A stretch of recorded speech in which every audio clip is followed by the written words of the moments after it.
So I look at it like this. August 13th, 2005, I left professional wrestling. August 20th, 2021, I'm back. And I'm back for you. I'm not going to lie, I'm back for me too. And I'm back because there's a hell of a lot of young talent that I wish I was surrounded by 10 years ago. So then I sit back and I say, well, hell, they're here now. So why aren't you? Here I am. I'm back. Because I want to work with that young talent that had that same passion I had stamped out. I'm back because there's a couple of scores to settle in that locker room. I'm back for the young guys. Darby Allin, I see you. You're good. I've seen you jump out of airplanes. I've seen you wrapped up in a body bag, chucked over the top rope. I've seen you kick down a flight of stairs, and you always come back. Just like each and every person here in Chicago, you're tough, but I'm here to help. You're the first on my list. I'm going to help you because you're a daredevil, and you like danger. Well, Darby Allin, there's nothing you can do that is more dangerous than wrestling CM Punk, except wrestling CM Punk in Chicago. I will see you, and I'll see Sting, and I'll see all of you September 5th at All Out, live on pay-per-view. I'm back. Welcome to the Wrestlecast. This is episode number 6 on May 30th, 1st, 2022. I'm Rocky, joined by Wes and Rodney. We're your podcast hosts. How are y'all doing today? I just got goosebumps. I kind of want to bounce off the far ropes and do a suicida now. Yeah, well, man, that was... I don't know, man. I had that fucking thought on the way home. That was damn good. I was like, oh, man, I think it was fitting to fucking include that. But anyway, this is... we'll get to that. But first, the WrestleMania Backlash Hangover, WWE, and upcoming Hell in a Cell. What's going on, guys? Nothing much. I got a hangover. WWE's having a couple-month hangover, and I'm having a little hangover from the massacre we watched on Sunday night with Double or Nothing. Yes. And for the first time... I've got, this is only 3 matches because apparently it's all I had time to do, but I got fucking notes. Oh shit. I pulled off one whole page of notes just for the Anarchy in the arena.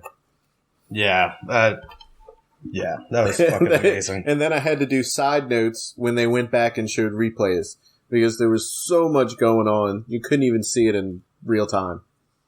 Yeah. Insane.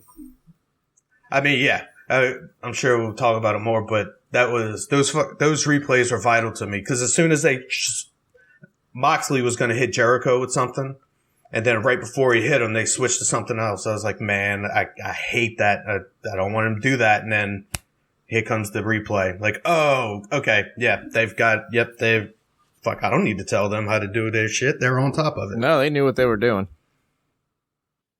Yeah, that was amazing. All right, we got Smackdown Friday. Starts off the usual. We got an Uso promo in the beginning. They're the shit. They didn't need nobody. That's pretty much it. Riddle comes out. Whatever. Same shit, different day. Got Raquel and Rousey again. Shotzi gets the whole women's locker room riled up, saying they all should deserve a chance for the title. Oh, that was so dumb. But everybody agrees with her and is all cool, except Aaliyah. Aaliyah sneaks out, and once everybody says they're ready to go, they run out the locker room. Shotzi's last, and the door's locked. And it goes to the outside, and Aaliyah locked her in the locker room. Pretty stupid for a bunch of women that they can't find anything good to do with. But it was and you look at the lineup and I'm going, man, like that is you seriously can't figure out what's to do with any of these people right now. Yeah, and all that really did was they're trying to build Raquel to be a babyface. And be friends with Rousey, I guess, until they can finally turn them against each other again later down the line. But Yeah, it was just a way to get everybody to beat up on Rousey and beat up on Raquel, and then Rousey and Raquel rally together and beat them all back and have a tag match. But whatever. I'm not excited about it. Impromptu tag match. Yeah, the women's division is kind of on hold until Charlotte gets back. That, I think they're still trying to figure out what to do with the SmackDown. Well, not SmackDown, but the tag team titles. They were supposed to have a tournament, and then evidently they dropped it. Decided not to go that route, so I don't know what the hell they're thinking about doing. Dude, I think they're going to quietly drop the titles, like especially if Sasha leaves. I mean, I don't know. They're probably just going to stop talking about them and then just leave it at that. I can see them doing something stupid like that.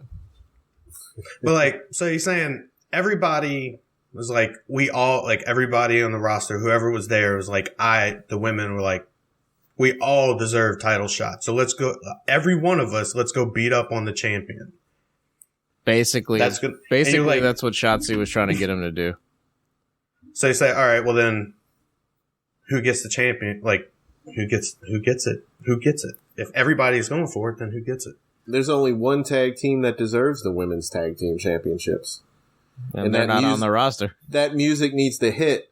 You can look, but you can't touch. Oh, no. Please, no. Give me the Iconics back, please. Yeah.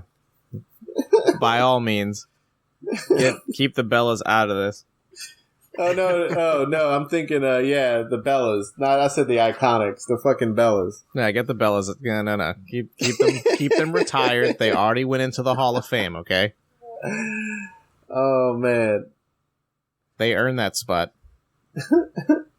But now that I'm mixing up the names and I said Iconics, I wouldn't mind them either. Bring back the Iconics. Give me some Cassie Lee on my television. But yeah, that's that wrapped up. Again, the only other real thing that happens, you got KO show, Zayn and KO get back together, so to speak. They cry to each other about how hard their lives are. That was fairly entertaining. KO knows Zayn will back him up, saying that Ezekiel is actually Elias. He was like, you're right. Yeah. And then Zayn turns on him and lets him know maybe KO is acting a little crazy. Yeah. And then when Zayn calls KO Oos. Nice. KO's like, what did you just say? Yeah. And it was almost as cringe as Booker T, Cena, and Vince in the locker room 15 years ago. Yeah. If anybody needs to know what that is, look it up. If you know, you know. So yeah, I know what he's talking about. So that was goofy. I said even I know what he's talking about. Yeah. My boy, the Balor Bulge, has some competition from Ludwig. Dude Came out in these little trunks, bruh. He had like it looked like he had his cell phone tucked away. Like one of the old Nokias with the fucking antenna. But yeah, that was distracting. But it was just another squash match to beat up on Gulak. Sounds about right. That is a weekly bulge rating from Rodney. Yeah, you gotta have the bulge rating. The great bulge scale. Then at least we had an Intercontinental title sighting, At least the belt was there. Yeah. Even it exists. If it was in a tag match. Yeah, we get that belt and the 24/7 belt. That's it. That's all you get, Raw, and you like it. So then we get New Day and the Brutes again, except this day the New Day have a secret weapon. They get away with saying dick a couple times on television because they followed it up with dick. Moby Dick within seconds. They split from bitch. Yeah. Yeah. But yeah, I wanted so bad. The New Day was announcing their secret third person. And I wanted that Brock Lesnar music to hit so bad. I want to see New Day come out with the new happy Brock Lesnar and beat up on fucking Sheamus and Ridge Holland. I think watching Ridge Holland take a belly to belly from Brock would be golden. Kofi would come up with some spot that'd be insane. Jump off of Brock's fucking shoulders. Man, can you imagine a Brock Butch stare down? It's terrifying. Although I don't know. I have that fucking Twitter image of Brock Lesnar with a slaughtered cow that he's standing next to in my head. So I don't think is that Butch? I don't think he's going to think much of Butch. Yeah. So dude, there's that. You can say what you want about Brock. That dude's a real man. Man. He's a man's man. I'm not telling him nothing. Bret Hart said he chose to live in Saskatchewan. That's hardcore. That's some real shit. Bill Goldberg, on the other hand. Yeah, well, you know. Fuck Bill Goldberg. But instead of Brock, we get a Drew Day. Yes, it is. No, huh? We get Drew Day Rocks. Drew Day Rocks. We get Drew McIntyre in the New Day to come in and give Drew some a little bit of FaceTime without actually letting him compete with Roman. So yeah, he comes out. I'm always going to give McIntyre a nod because he's got a sword with a dinosaur tooth in it. So that's fucking dope. And I want that sword on my television more. But that's about it. McIntyre shows Ridge how to do a belly-to-belly suplex. He got it in a few times. It was nice to see Ridge take sort of a receipt. I feel like he'll be taking that move for the rest of his career. I hope Big E makes it back, can wrestle, and gets his fucking receipt in. Not necessarily break the dude's neck or some shit. No, but you know, I want him to come in and get a put the spot on the handshake. Floor, in the same spot.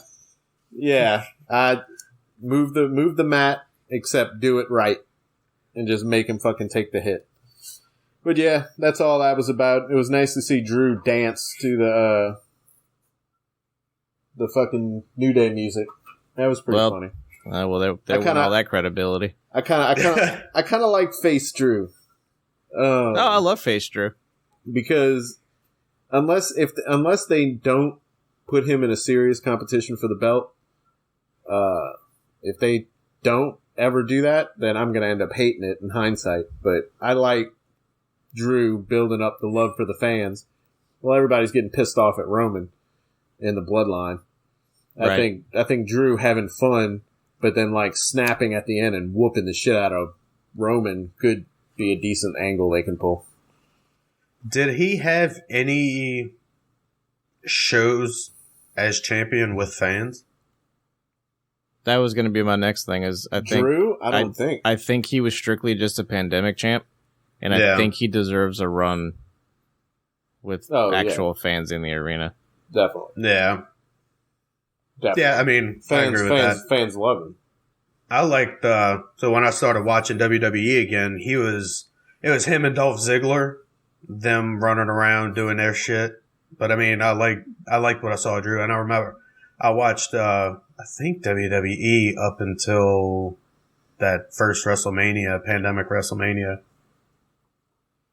And I watched that match against Brock when he won or whatever. But, I don't know. I heard a lot of good stuff about him when he was champion during the pandemic. He definitely deserves to be in front of a crowd as champion. He's got everything that you would think that Vince would want in a champ. He's got the look, he's got the size, he's got the personality, he's got the mic skills.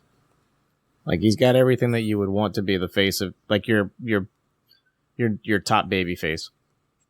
But does he have, and hear me out, does he have the bloodline? No. No, but he's got his sword and he's got the claymore. Yeah, they need a champion who's got a sword with a dinosaur in it. I think it's time. But he's got an accent, and I feel like Vince doesn't like people with accents. What are you talking about? I can't even understand what he's saying. Do you speak English, Scottish man?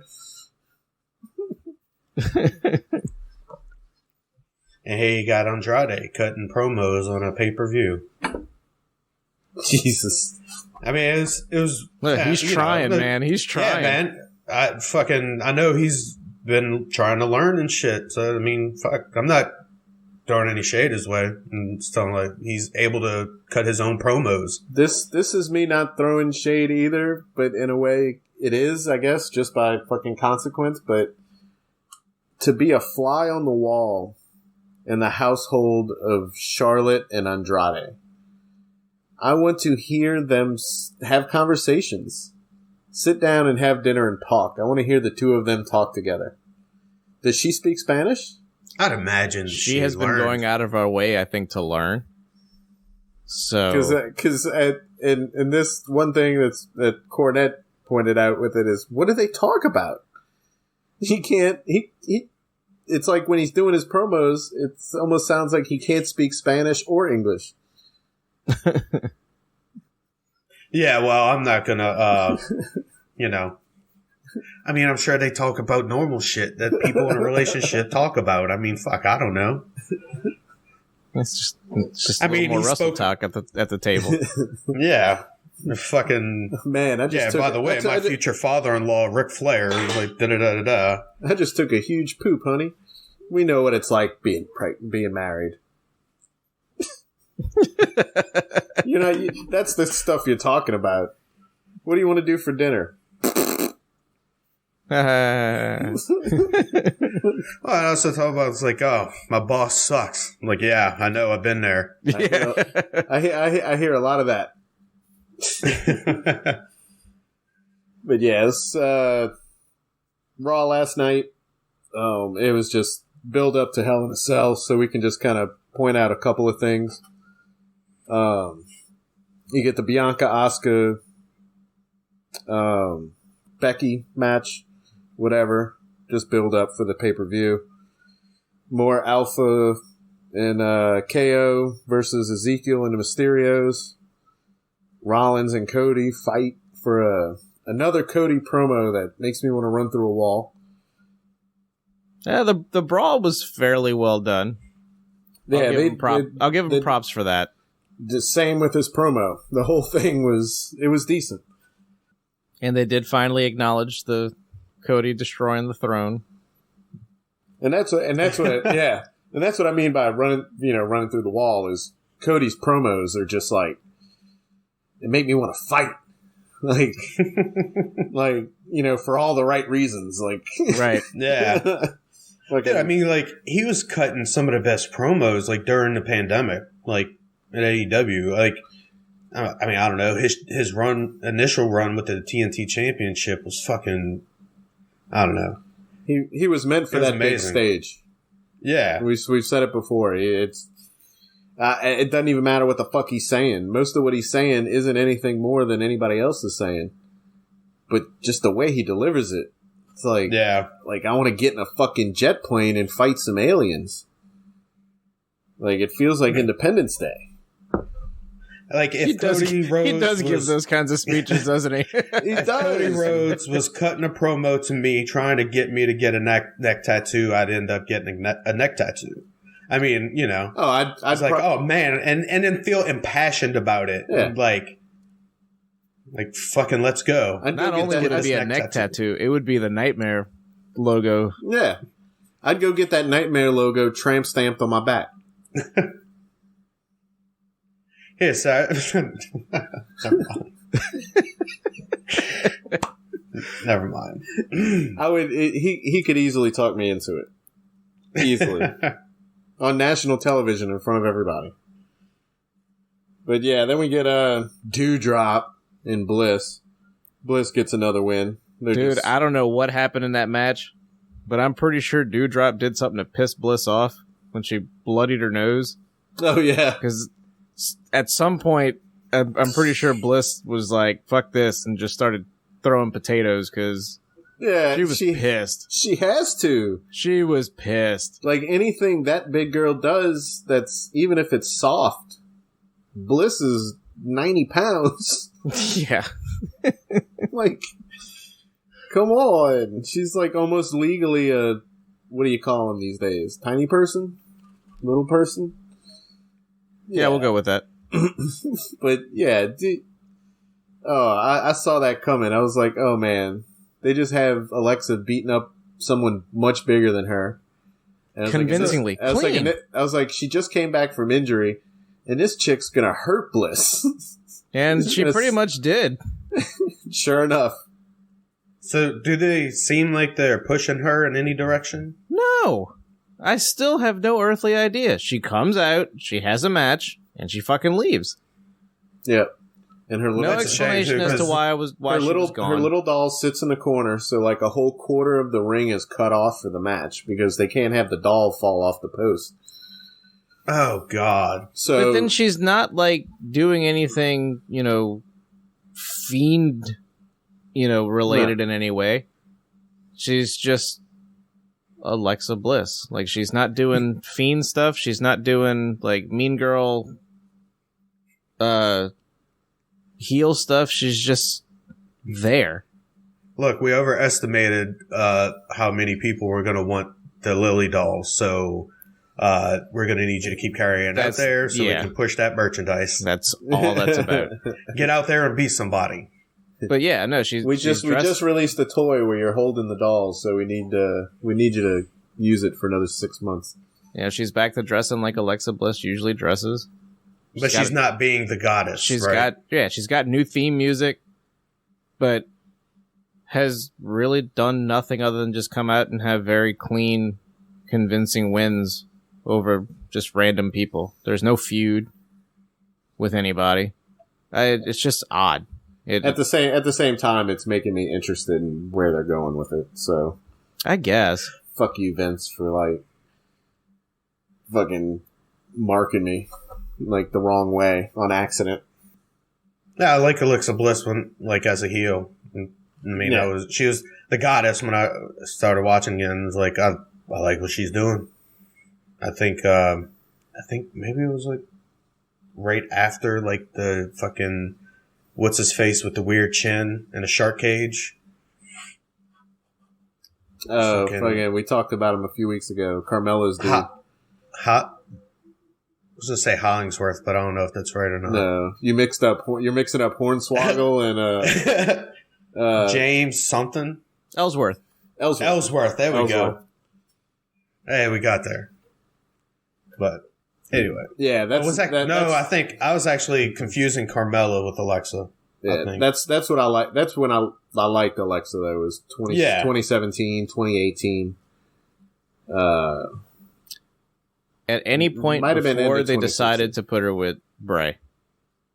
Yeah, it was which everybody wanted, and when everybody finally got what they wanted, they realized, oh, yeah, they didn't execute this well at all. And then fuck Bray. Yeah, well, It was the time right around when Rousey first came in. Yeah. And before that, I kind of liked the little short, like, I'm a bitch and I have attitude. Like, I love that one. And then they started putting her into weird psychological relationships with Nikki Ash, and yeah, it was weird. Tag team champions. They did the Braun Strowman thing. I thought that was kind of funny. But outside of that, yeah, it got bad after that. And weird. Not really all bad, but definitely weird. Speaking of weird, then you got Miz TV. Jesus Christ. We got to see Raw's premier headline belt. It was there. It was an extended segment. It was defended twice in the same segment. Street Profits hit Miz with a... What do you think about the Hell in the Cell match coming up this weekend? I think it doesn't matter what you think. Oh, God. Oh, yeah, they brought it back. Oh, man. But yeah, the main thing for this is they were looking for a segment to just show Miz's face and then get the 24/7 title out on the floor. Yeah. Tamina wins it off of Dana Brooke. And then Tozawa and fucking Tamina kiss while they're celebrating her victory. And then Tozawa fucking gets behind her and rolls her up. and fucking pins her for the 24/7 title and runs off. Fucking dope. I like that, like, during all of this, when they were having the brawl, when everybody came out, just every now and again, one of the Prophets would get up and just, like, beat on some jobber that was out there and then go sit back down and watch the rest of the brawl. Nice. Fucking great. It was nothing, if not entertaining. But yeah, that was pretty much the highlight of Raw. As you can see, there was really nothing going on. After that, you had some almost fucking Lashley shit, but we don't really give a fuck about that right now. Oh yeah, to follow up on that, since since MVP had the ability to call the stipulation for their match at Hell in a Cell, he picked the fucking greatest thing ever. Handicap match. 2-on-1. 2-on-1. Ooh. We kind of knew that was coming. If they were going to do anything with that and make it a 2-on-1, it needed to be a 2-on-1, no tag, just straight up 2-on-1 in the ring at all times. But they're not going to do that, so it's stupid. So it's still basically fucking 1v1, pretty much. But I would have been cool with it if they would have done it in a like that, where it was just 2-on-1 straight up, like Anarchy in the arena, but just them. See, I would have bumped it up a notch and did 3-on-1, since you got Cedric, desperate to join in on the fray. Oh yeah, definitely. Man, he'll probably interfere anyway. Live a little. He's going to interfere. But they set this match up so Lashley can pin MVP and still beat Omos without making Omos look like he lost. What does it matter? He's already lost twice before this. At least I'd almost guarantee you that's... Hey, why are we wasting more time on Omos? Let's move on. Yeah, we just started going on about it, fucking, but yeah. He's easy to rant on, I guess. We hate it. But yeah, they, so now I guess we can move on to AEW. Was there anything leading up to Double or Nothing that interested y'all that won't be covered in Double or Nothing? The Wardlow Spears match? Yeah, I mean, that was, I don't know, the way that shit was laid out. It played out exactly as I called it. Yeah, I was hoping that it was going to be the ring that, they give him and he accidentally hits MJF, but yeah, the chair. I thought the chair was going to be too easy. No, it's exactly how it should have gone. The sky cam, when they fucking peered over the cage and just showed MJF just laid out. The way he lays out is just so fucking perfect. And now we have a meme that will live forever. Oh, I hope so. I'm trying to push it out as much as I can. That was a legendary chair shot in Cell. Yeah. That was so good. Dude just locked up, his whole body, his spine just collapsed and his whole body just went like rigor mortis, just fucking straight up. Amazing. Fell like a fucking wood board. It was so good. And then everybody started chanting, "You fucked up! You fucked up!" And ref, you suck! Ref, you suck! We got a lot of that because of MJF being the ref. Yeah. But yeah, that was great. But that pretty much wrapped it up. Wardlow beat Spears. He hit him with was it 2 or 3 power bombs? Yeah. He didn't give him the full symphony. But bald dude, Mike something, the referee, he came prancing out. Gave him the 1, 2, 3, and that set us up for what we're going to talk about in a minute on Double or Nothing for Wardlow versus MJF. They even had to stretcher MJF off. Forgot about that. It's the only match on the card that I missed. They stretchered MJF off because that brutal chair shot, and I'm pretty sure they were able to keep him alive due to the oxygen mask that they used to cover his eyes. Yeah. Nice. Because, when you have a spinal injury, it's very important that you get air to your eyeballs. So, for maximum absorption. Yeah. Yeah. Oh, God, that was amazing. But yeah, they that was perfect. I mean, it's like, I don't know. You watch, except for like WrestleMania 35, a lot of the time that I watch WWE, it was like, never get what I want. This was exactly what I wanted. I just wanted him to whip his ass and powerbomb him a ton. Yes. And then the bit, and just MJF was just great with his facials and everything, like trying to sneak on the ring in front of everyone. Yeah. Like he didn't even bother to check if the referee or Wardlow were distracted. No, Doesn't they just matter. No. He's just I'm gonna just do it. And once they took that from him, I was like, oh, this is just it. He's just gonna get fucking plowed into the ground. Well, yeah, you took a superpower away. Yep. The beautiful diamond ring. The dynamite diamond ring. There we go. Yeah, I was a little worried that was going to come into play. Fucking stupid. So now Wardlow is all elite. Yep. So now he finally got his all elite placard. Now that he's at his peak, now we gotta see what they fucking do with him. They're gonna feed him to Punk right away. Nah, he's got the record to be one of the top contenders right now. But give him the FTW championship at first. Yeah, or the TNT title before you give him the world championship. No, I would think you would go TNT title, but go straight to Starks. And right, take that stupid fucking belt off him. Take that dumbass belt. I'm okay with that. Yeah. Yeah. And then I want to see Wardlow with 2 belts at this point. I want him to hold that belt, and I want him to go get the TNT belt. Ooh, that's Goldberg vibes right there. And I don't know how I feel about that.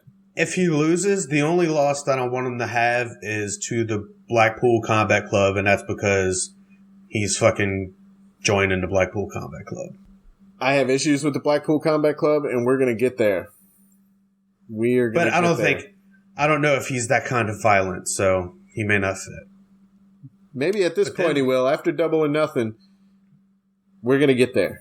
I'm going to hold off. Because it aggravated me a little bit with the way they did that.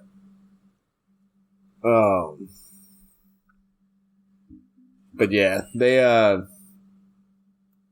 Jericho burns some random person in the back who had a Moxley shirt. That's what wizards do. Yeah, that was kind of funny, but yeah, just to get him on TV.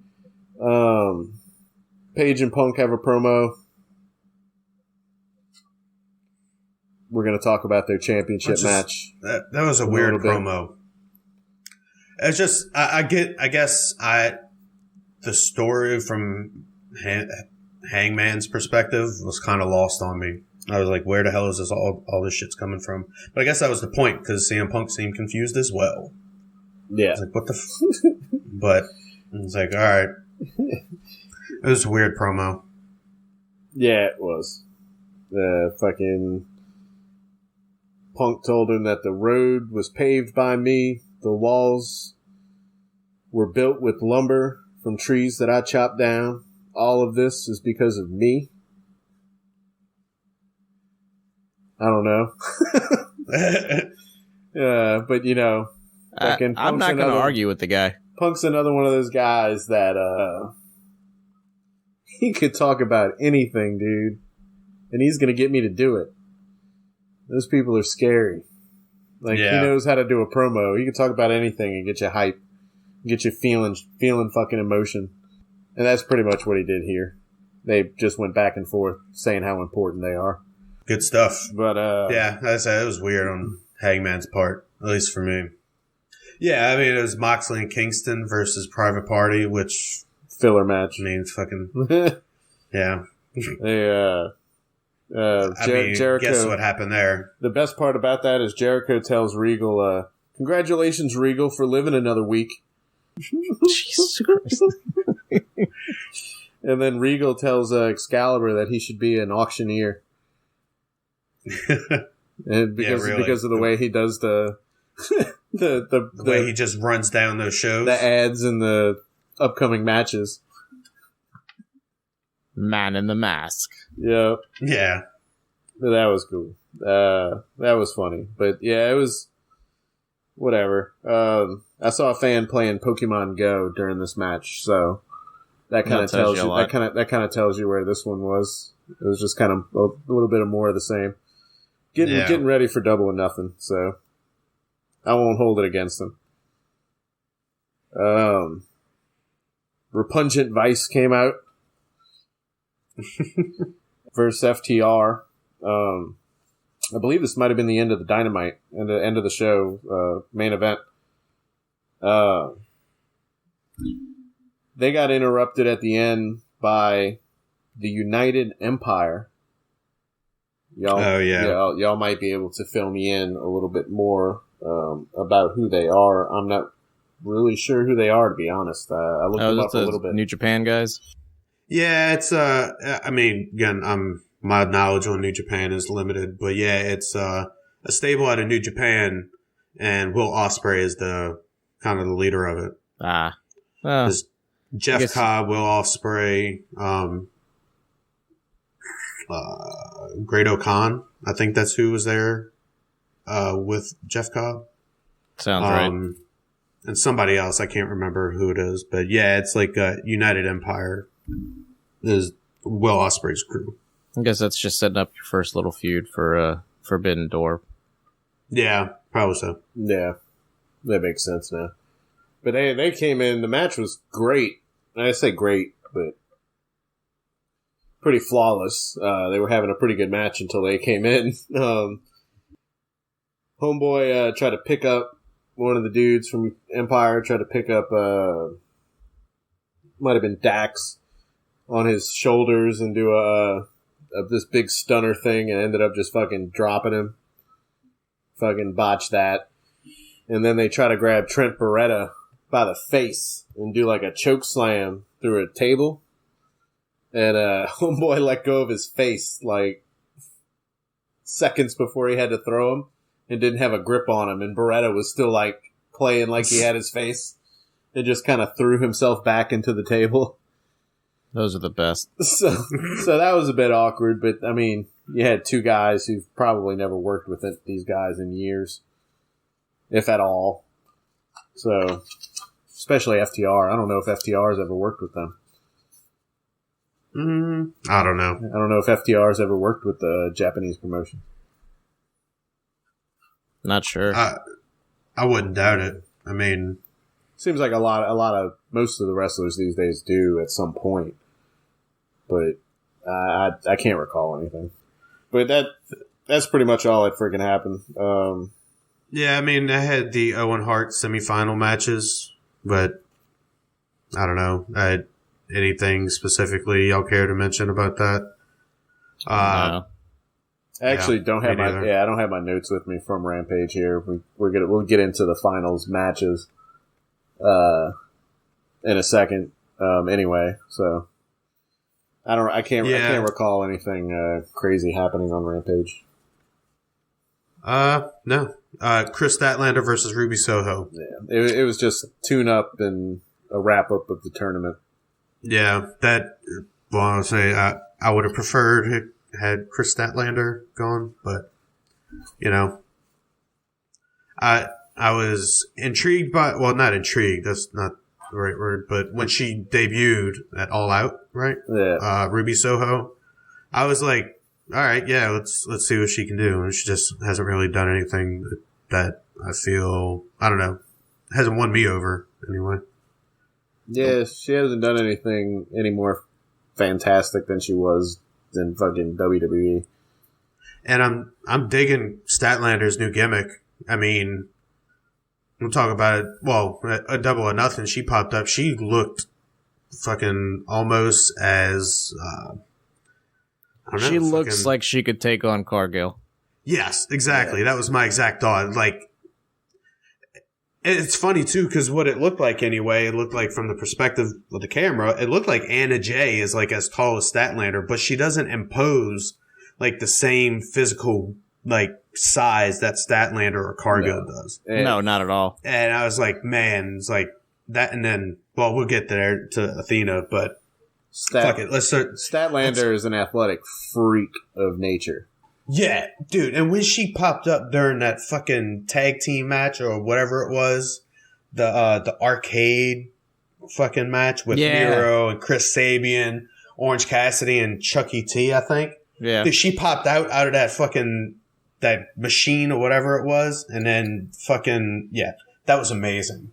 Just as a correction, Rocky mixed up Kip Sabian and Chris Sabin.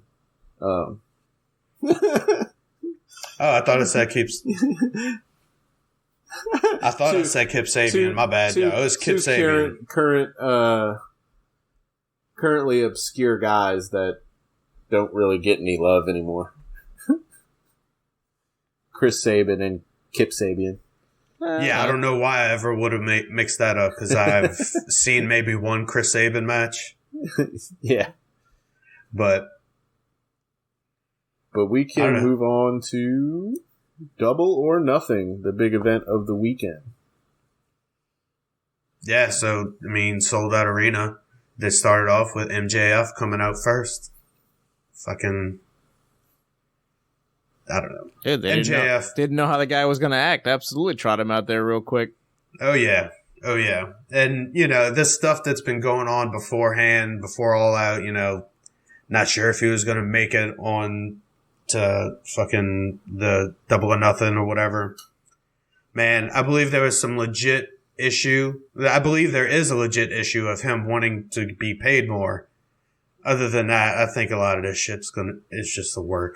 It's just a fucking work. But with MJF and the way that he blends kayfabe with reality, you never really know.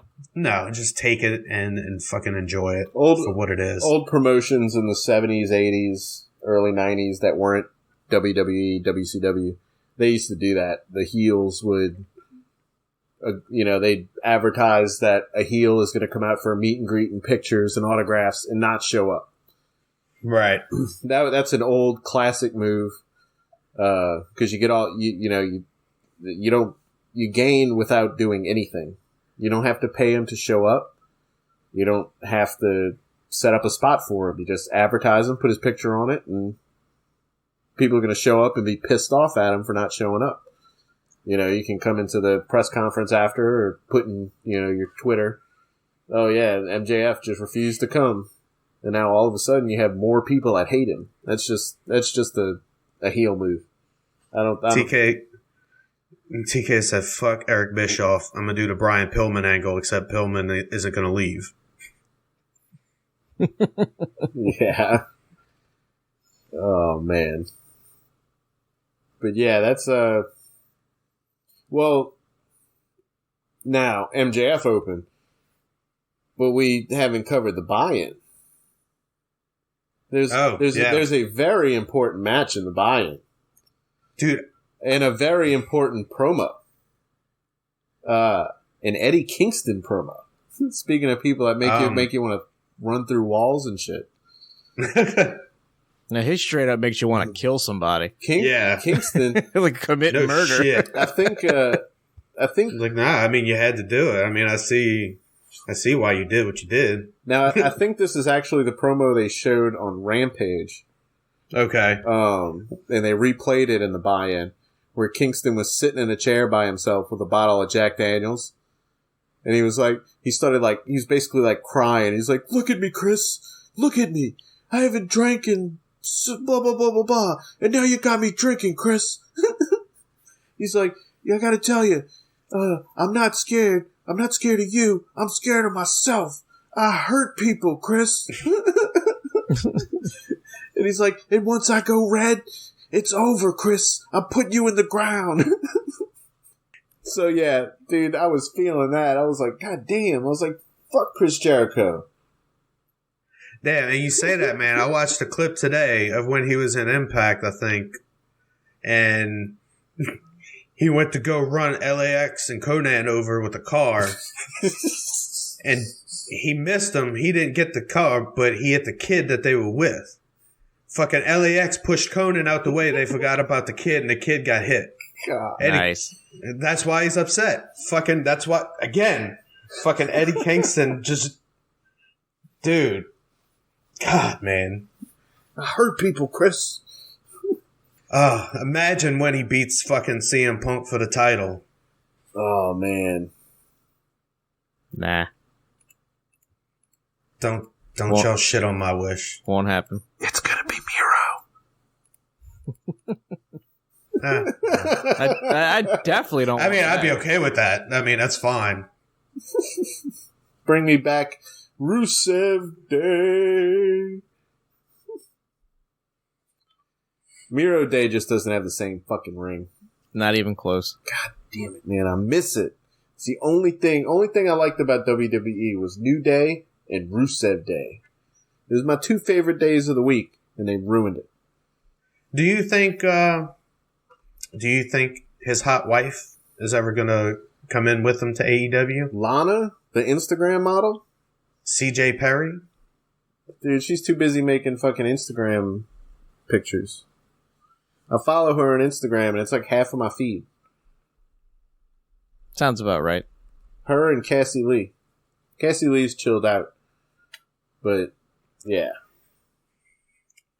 Probably had enough of the weirdos on the internet. I've been expecting her. I mean, would they benefit with Lana, with CJ Perry?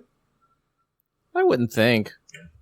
Do you think the women's division gets, you definitely don't get a boost in the women's division. I'm not talking about as a wrestler. I'm talking about strictly as a manager for piece. Fucking Miro. Probably stick her in like elevation matches. I mean, she was there in spirit every time he cut a promo because, I mean, he had to go wrestle, and whoever he was wrestling was keeping him away from his hot wife. Yeah. So they are disgustingly all about each other. I mean, they're married, so it's not like Tay and Sammy, but boy, they're a couple, and they let everyone know it on social media. Fuck, when you look like that. It's better than being cucked out with fucking Lashley, but yeah. True. Oh, so bad. So we have the Hardys versus the Young Bucks after MJF. Hold up, we got Hook and Danhausen, bro. Oh yeah, fuck. That's not in the notes. You actually, I don't need notes. We got Hookhausen. Fuck, I need notes. I completely forgot about that fucking match. That's the match we really wanted to get to, and then we started talking about Kingston and shit.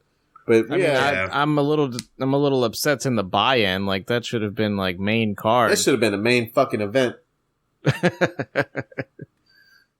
But yeah, we get Hookhausen versus Tony Nese and Mark Sterling. Mark Sterling comes out. Hardest working man in AEW. I don't know what the fuck he's wearing, dude. He looks like he came out dressed like he's a white gold Power Ranger. Like Stardust, like he's a Power Ranger, or he's like trying to be Stardust. Like, and all he needed was some face paint, and he could have been Stardust. But fucking Taz goes, I don't know what these two are doing together. I really like Tony Nese. He's a real pro. I don't know about Mark Sterling. He's a jabroni. But Taz keeping the phrase alive. Old jabroni drones over here. But Hook's starting to grow on me. I didn't really like him a whole lot at first. Not to make a comparison to a fucking wrestling legend like this, but he reminds me a little bit of Orton. If Orton didn't have that big beefy phase that he had early on. But he doesn't have wasted motions. His arms are like at his side. And like his moves are quick. Like, yeah. They're efficient, and it keeps him looking like a badass. When he does do his moves, it looks natural. It looks like he's a fighter. Like he's a judo expert. Yeah, he looks like he's an actual fighter out there. Yeah. And he's starting to grow on me, and I legit think, maybe, especially if he can put on a little bit more weight, try and look a little bigger, kind of like Adam Cole. Like everyone knows now, Adam Cole's not a big man, but Adam Cole at least looks a little beefier. I'd like to see Hook put on a little bit of weight to look a little tougher, but he's still young. He's like, what, fucking 21? Yeah, he's stupid young. He's a fucking baby. So it's like Jungle Boy, who's just now starting to fill in a little bit. Jesus Christ. We'll get into Jungle Boy, too. I just found out I didn't know he was dating Anna Jay. Yeah. Yep. Yeah. Lucky man. Yep. Yeah, there's a lot of company incest going on at AEW at the moment. Is that the term? I don't think I don't think that's what it would be called, but I think I got the idea. That is when you have it's something within company or within group, it's still quote unquote incestual, but not in that sense. But okay. it's a lot of coworkers sleeping around with each other. We know that. Yeah. Interdepartmental. Interdepartmental activities. Sometimes on the TNT belt. God. Less said about that, the better. But yeah, now we have our MJF and Wardlow match. This is the big one we've been waiting on. They kept Wardlow in a holding cell. Two sets of handcuffs this time. No shit. Yeah. Serious. Like I said, this was probably, I think this was the only match on the card that I missed outright. Like I didn't catch it in time. Did you end up watching it? No, I never did go back to watch. Oh, you butthole. Oh, just because I basically heard, I had basically read that it was pretty much a squash. Yeah. Yeah, but it was good. But it's still what we've been waiting for. Somebody in the crowd was yelling out to MJF as he came in, "Fuck you, MJF, fuck you." It was great. And then the crowd picked it up, and then everybody else started screaming, "Fuck you, MJF, fuck you." It was so great. You can't catch that on WWE. I love it. Yeah, it was pretty good, but like you said, it was pretty much a squash match. MJF does his typical heel shit. He runs away, he comes back in, he pokes him in the eye. He bites Wardlow's head. Yeah, he goes to powerbomb him, and before he can powerbomb him, he bites Wardlow in the head and then drops him. And he tries to hide, digging in his pants, and he pulls out the ring, digging in his trunks. What did he do? He did I think he did some kind of like roll up pin or something like that. And then when Wardlow kicked out, MJF rolled around in the ring, grabbing his knee like he had hurt his knee, and he was checking on, and ref checked on him and walked away. Was talking to Wardlow, and then that's when he turned towards the hard cam, reached into his tights, pulled out the ring, had the smile on his face, but then there's Wardlow and the ref standing right behind him. Just the ref reaches right in front, grabs the ring, puts it in his pocket, and then from then on, fucking his face was just like, "Oh, I'm about to get killed." Oh shit! And then from that point on is pretty much when he got squashed. He started getting powerbombed. He got powerbombed 4 times, I think, and then he went for a pin by putting his foot on his chest. Ooh, we did the cocky pin. And then at 2, he walked away. And then ended up powerbombing him 10 times in total.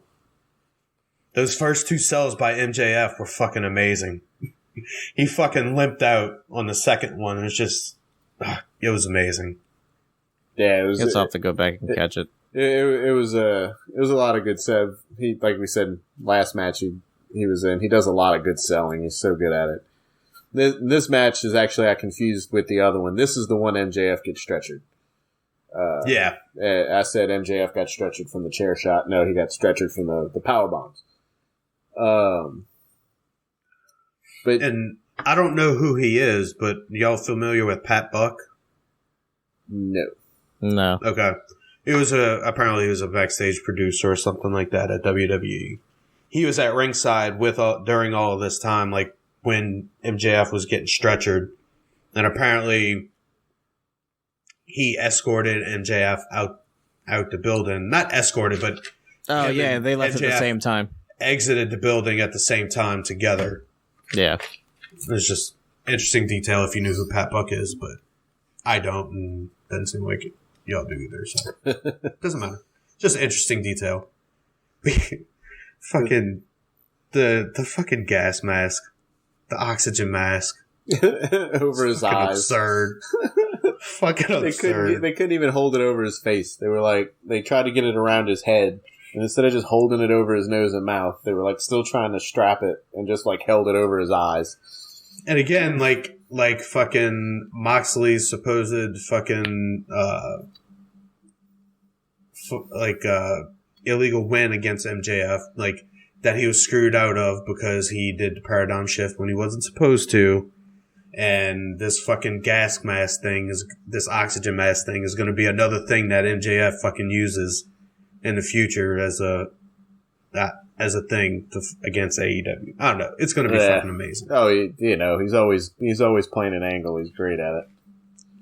Pay the man his money. Yeah, he needs to be. God damn, $6 million is just so much. Thinking of Moxley, but I'd give him $4 to $5 mil, and then some kind of side part to the contract kind of thing to make more. But he needs to be top 2 paid in the company, most likely. I mean, don't get me wrong. Chris Jericho was great in Dinner Debonair, but fucking MJF sold that fucking thing. Yeah, MJF has made it was the best part of all of the feuds that AEW's had so far. And I'm pretty sure Tony Khan knows that. He's got to know that. Oh, yeah. This has to be... I mean, there's going to be some truth. A lot of angles. There's truth to them somewhere. But I think MJF leaving and the threat of that is all fucking smoke. I don't think there's any fire to it. No truth. MJF would be miserable in WWE. He can't flick off 8-year-olds. He can't make fun of crippled people at Comic-Cons. Can't tell people they should have been aborted. He would be so incredibly handcuffed. He's not going to want to wrestle 3 to 4 days a week. Like, I think he would rather make $1 million less, work one night a week, and get to do whatever the fuck he wants. And not everybody that jumps ship is going to get the Cody treatment. No. Cody is a completely different character. Cody has that all-American reality TV, like, showman, like, blood to him. That's not what MJF is. PG MJF would not be fun. Well, I would see MJF running something like Kevin Owens with this Ezekiel storyline. Yes, doing some shit like that. He would be your comedy heel, and it would which he's so much better than that. So Jesus. Much, yeah. With WWE paying Kevin Owens $3.5 million, whatever it is, let them keep Kevin Owens doing that for the next 3 years or whatever his contract's for. And he's what, 23? Who, MJF? Yeah, 23 or 24. Yeah, he's super young. Yeah. Yeah, as much as MJF in theory could be fun. Hopefully it never happens though. No, it couldn't. Wait, did you say in theory or an theory? And theory. Okay. We've said it before. I like theory. For the same reasons I like MJF. He's a fucking douchebag. Yeah, I mean that's not saying like I don't really have an opinion on him. Just wasn't sure what you exactly said. Yeah, I think if they did that, that would be probably somebody they would fucking put him up against. Him and Miz. But Theory's a manufactured douchebag.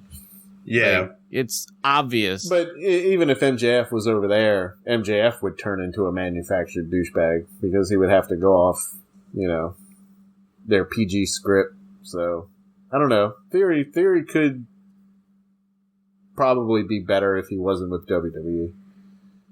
Yeah, I don't know. I guess, and like reading up on Cody after he left, it was more like I remember reading an article where he said, where he told, because I think it was, I forget where that, but McMahon and Bruce Pritchard flew to his house and he told them, he said, I'll come, but if I'm coming, it's going to be me, American Nightmare, Cody Rhodes. And this is who I'm going to be, even in WWE. I don't know if MJF has that much power. I mean, I personally think he does. He's that good. But it's whether or not Vince would see it that way. Yeah. But Cody's got the pedigree to back all his stuff up. Yeah. Between himself and Dustin and Dusty. Like, it was inevitable that he was going to come back.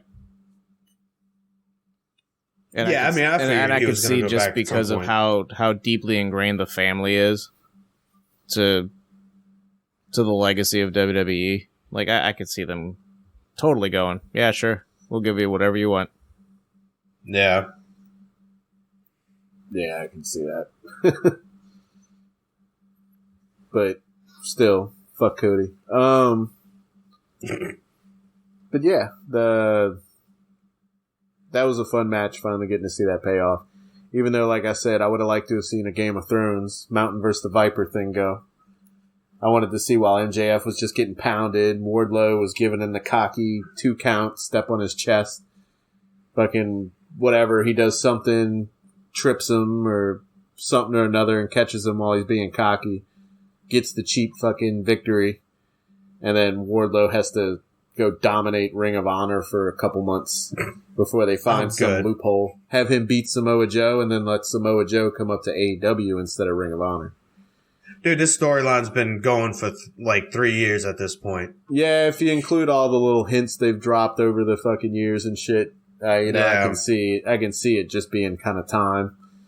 But that would have been a way to kind of find different angles for like Joe, who I don't even know if they really have any kind of ideas for at the moment, of getting Joe into the actual main roster instead of like him being the Ring of Honor guy. Which I don't really know where the line stands on who's what. So at this point, the Ring of Honor belt is the same as the FTW belt at this point. Yeah, I mean, I think there's not going to be anything official announced until they come up with some kind of TV deal. Yeah. But yeah, that would have just been like extra booking. So, fantasy, as we call it. I love fantasy booking. It's fun. Speaking of fantasy booking, we have the Young Bucks who also love fantasy booking. And they are going up against the 87-year-old Hardys. Jeff came out in a walker. Lita came pushing Matt in a wheelchair. Or might as well have. Oh yes, going back, back to Rampage? Or I don't know if it was Dynamite or not, but fucking Matt and Nick coming out dressed up as the Hardys with Brandon Cutler dressed up as fucking Lita. That was Rampage. And they came out with fucking Gangrel. Yeah, of all people, fucking Gangrel, who just did a little sideshow with the Hardy Boys a few weeks ago. That was the storyline with that, if you didn't know. Gangrel and the Hardy Boys did a indie circuit deal a few weeks ago and did an appearance. And that's why Gangrel came out in this. And then when the Bucks turned on him, the Hardys helped him. So, yeah. Gangrel is back into relevance, apparently. Well, I mean, honestly, they didn't even need to do anything like that, or I didn't even know that because I was just having my memories of them fucking as the Brood and fucking... And that was why they did it, is Gangrel and them were... Hardy's probably called in a favor. Like, hey, you want to make an appearance in AEW? No, we'll come to your little fucking basketball gym and show up for you. So they did it. But yeah, this is the match that I guess is long anticipated. Not really sure how I felt about it. I'd say when Jeff first came into AEW, I was looking forward to it. After the past month or so, I don't care. And didn't really... I don't know. I don't really remember anything from this match. And I was half paying attention to it because we were putting the kids to bed. But also, I had no desire to rewatch it. It was probably the Hardys. Pretty sure Jeff hurt himself early in this match, but they needed to go over, and I don't know if it would have been believable for Matt to finish out this match and make it look tough and look like a real win. So I think Jeff was. I think he must have hurt his head or something, and maybe even his foot because his boot came unstrapped, and he continued the match after resting in the corner for a little while. Literally resting. He was laying in the corner when he was tagged out with his head laying on the bottom rail.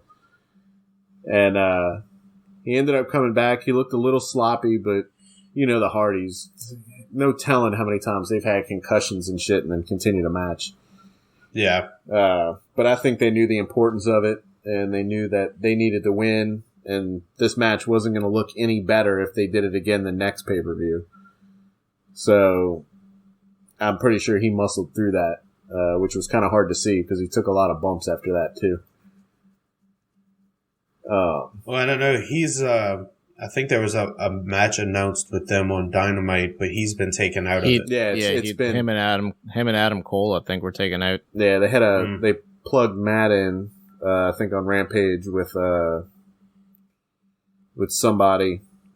It wasn't Private Party because they broke up. I forgot who it was, but they plugged Matt in with him. I guess because, Jeff, you want to show your guy on TV, but I guess Jeff was hurt. Or that was... No, when did I see that? I might have said it might be the card that I saw that's coming up on Wednesday then. Yeah, probably. That's what it is. It wasn't a match. That's why I was like, but I don't even remember anything from it. But it was because it was the card. Jeff's got to be hurt. At one point, the Bucks, I forgot what they were doing. I think they were dancing. The whole crowd started chanting, Brandon Cutler. Like, they didn't want to see what was going on in the ring. They were just like, Brandon Cutler. They trying to get on BTE is what they're trying to do. Yeah, he probably had the camera out, and they were he got a section of the crowd chanting it. Oh yeah, and then the rest of them picked up on it. I wouldn't be surprised. But yeah, there really wasn't anything too crazy about it besides that. We're pretty sure Jeff got hurt. Jeff, after he got hurt, though, did do a swanton to the outside of the ring onto the metal stairs, and it was a dead-on shot too. So Jeff's head's ringing a little bit this week. But after that, I saw something. What? I saw something too that I think on the Wrestling Observer, Dave Meltzer said that he's been banged up since the Darby Allin match. I wouldn't be surprised. I wouldn't doubt that one bit. Yeah, and that's part of the, he's been banged up. That's part of the issue. And a lot of people are speculating that it was his boot or that, which, you know what, I'm not even going to give any time to that other just talking about possibly drugs or something like that, or something. But I don't. It's so. probably it's his boot or something like that. Yeah, that one. You know, yes, dude, he's banged up. He's fucking banged up for the past 20 years. That's definitely what it is. He hit the ground hard when his boot was starting to show and open up and everything. The hit before he got tagged out, like, he took a hard fucking bump. Like, it looked like he hit his head. Like, even after he did it, I called out to Sarah and said, I'm pretty sure Jeff just hurt himself. Like, being an old man trying to be a young man. And, yeah, that's... I wouldn't put anything into the fucking drug speculation. Not at all. But yeah, they give the Hardys the win. I'm surprised and not surprised. There was a quick little interview at some point with the Young Bucks after the match. And they basically ran down saying that, you know, the match was very meticulously put together to do their best to showcase that the Hardys can still go. Yeah. No, it definitely and so they, you know, the Bucks basically were like, look, we had no problem putting them over, you know, or taking the L. You know, we just had to really go out there and try to show that they could still keep up and that they can, you know, still go, basically. Yeah. And, you know, if there was any team that we were going to take a loss to, like, there's no better tag team to do it to. It's one of the best tag teams, you know, ever in terms of popularity and merch and all this other stuff. So, like, yeah, we were more than happy to do it. Which I thought was was a really interesting, like, backstage kind of aside. I think the Bucks get a lot of shit for maybe booking themselves in the wins and shit like that. But, dude, the opening tournament when AEW first started, the opening tournament, they put over Private Party. They lost to Private Party in first round of that tournament. Yeah, true. I mean, in my opinion, I don't see that they've ever been not willing to put people over. You know what I mean? No, I'm just my biggest issue with them is just the way their matches typically tend to go. Like it's all formulaic. It's overbooked a lot of the time. Too many false finishes. Too many, you know, spots. The matches tend to look really good, but after a while, like, I've just gotten tired of seeing them because it seems like all their matches are pretty much set up exactly the same way. I feel like a lot of their matches that they do, you know, lose and, you know, put somebody over, so to speak, they do a lot of stealing the show on those too, and then they'll lose on something quick. Oh, I think that's just the Bucks. So that that's part. It's not really like booking, like they're booking themselves to win all the time. But man, they book themselves. No, but they go out of their way to make sure they look good. Yeah, they book themselves like Cody, and they make sure they look like $1 million. They look like $1 million. And you see the clothes that they wear? Oh yeah. Those $1,000 shorts. That fucking short sleeve shorts onesie that Nick Jackson has is fucking amazing. Fucking great. They when you gonna rock that style? But yeah, nah, I can't do it. I'm too fat for that. I can't do it. More power to them. They definitely slowed that match up though for the Hardys. So yeah, I believe what they said there is that was not a typical high speed crazy Bucks match. It was basically designed and catered to what they're capable of doing now. Right. They made their most devastating moves in that match the Hardys' finishing moves today. It was basically them. They did a bunch of the fucking neck breakers and swantons. And, you know, they made those. They got the pop off of those instead of doing their typical crazy stunt attacks. So yeah, I mean, power to them. I mean, I guess that's the right call at this point. You know, you want to give the fans their fan service or whatever. You don't want to hurt the Hardys legacy wise. You still want to show them as being the greatest, one of the greatest tag teams ever. So I didn't hate it. They'll get a tag title run at some point. Yeah, they will, and it better be sooner than later because, well, Father Time and shit. Right. Especially catching up quick. Especially catching up with Matt. So they need to get. He's hard to watch. They need to get their little tag run in, and then they need to get the actual belt on Jeff for a short span. It doesn't have to be any kind of Adam Page event. Oh God, no. God. But I would like to see Jeff in the singles conversation at least a little bit. Whether or not even if they don't put that title on him, give him a run against somebody, just to get him in that picture. Give him the TNT belt at some point.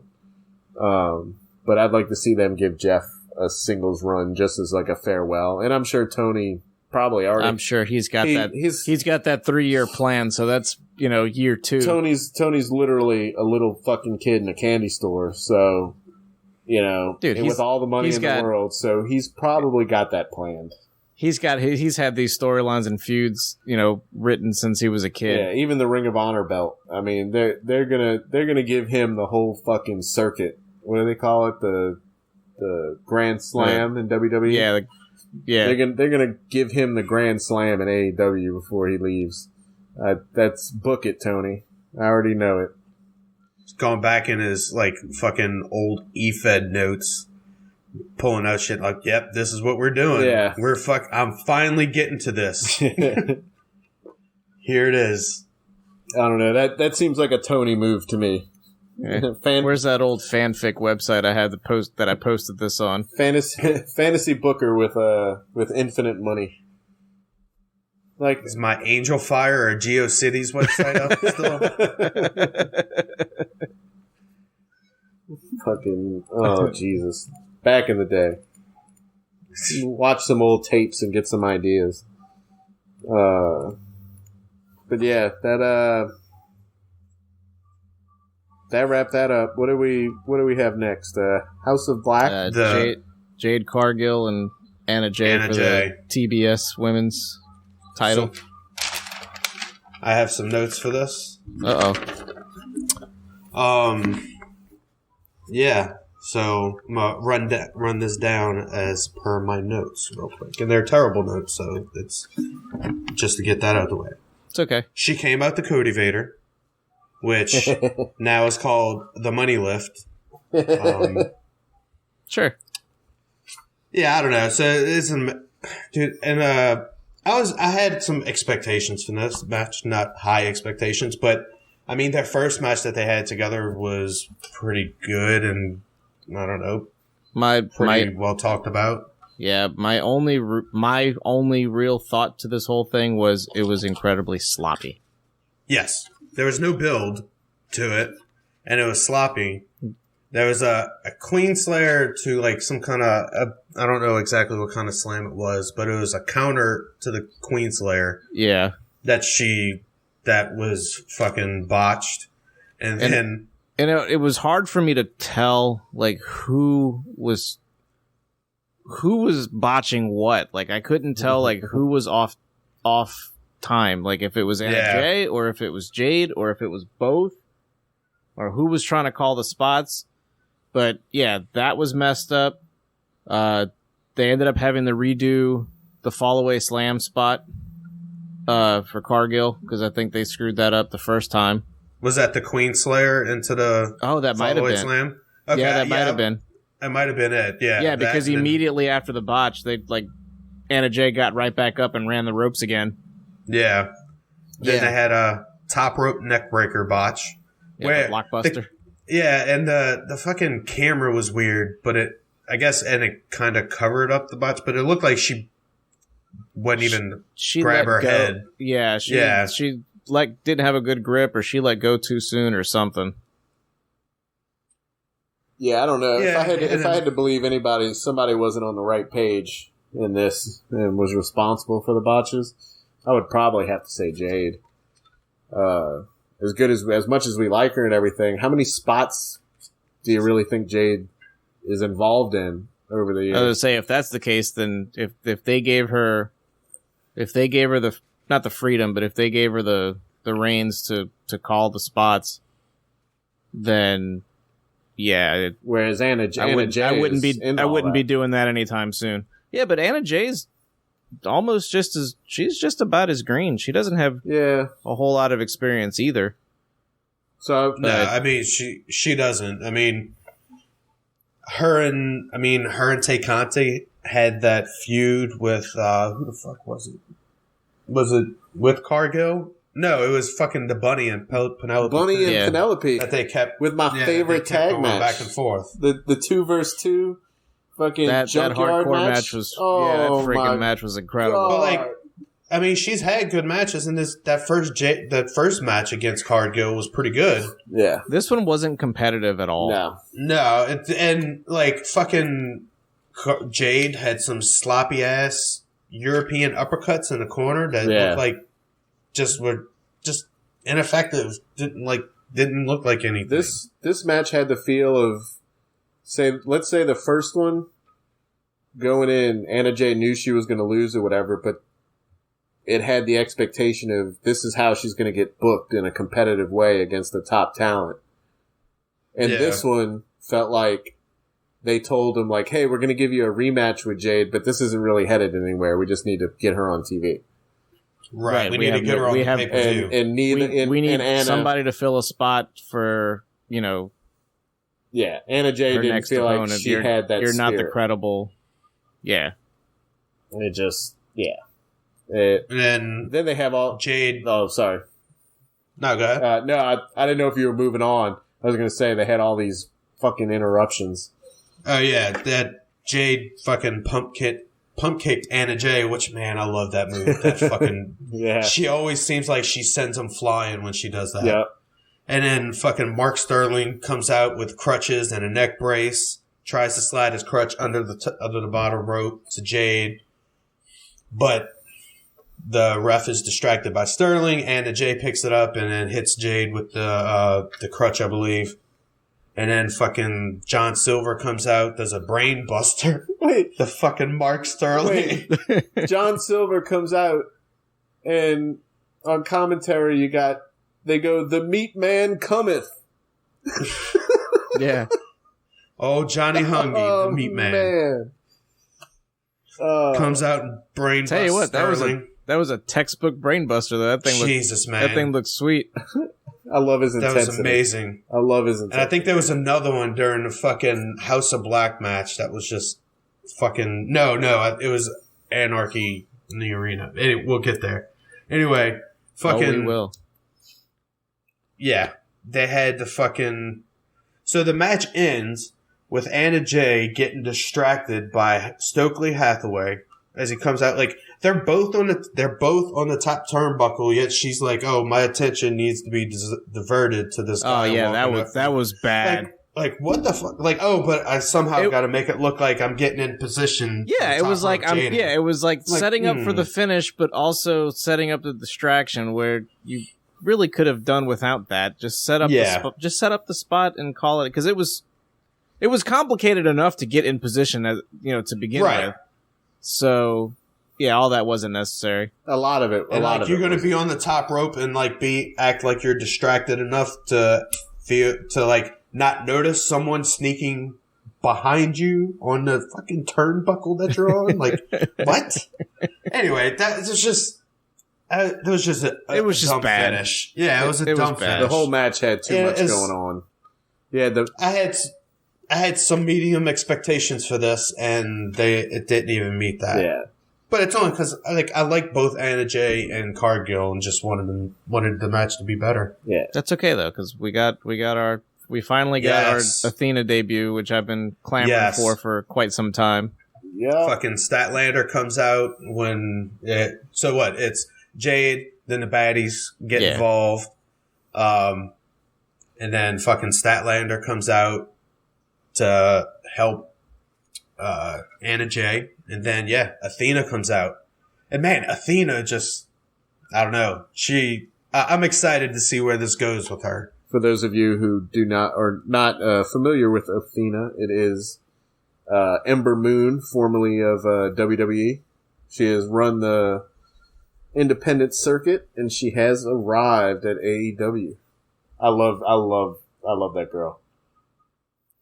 She's fucking phenomenal. She's fun to watch, and dude, I love that finisher. Yeah, the jump, flip, twist, stunner thing. That's fucking I great. love everything about that. I have no idea what she calls it now, but I love it. And again, I mean, the Eclipse or whatever it was.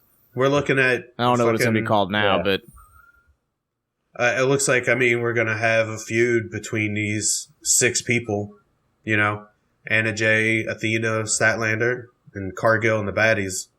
I see Athena running through the baddies in a quick mini feud with each one to get to Cargill, and she'll be the one to take the belt off of her.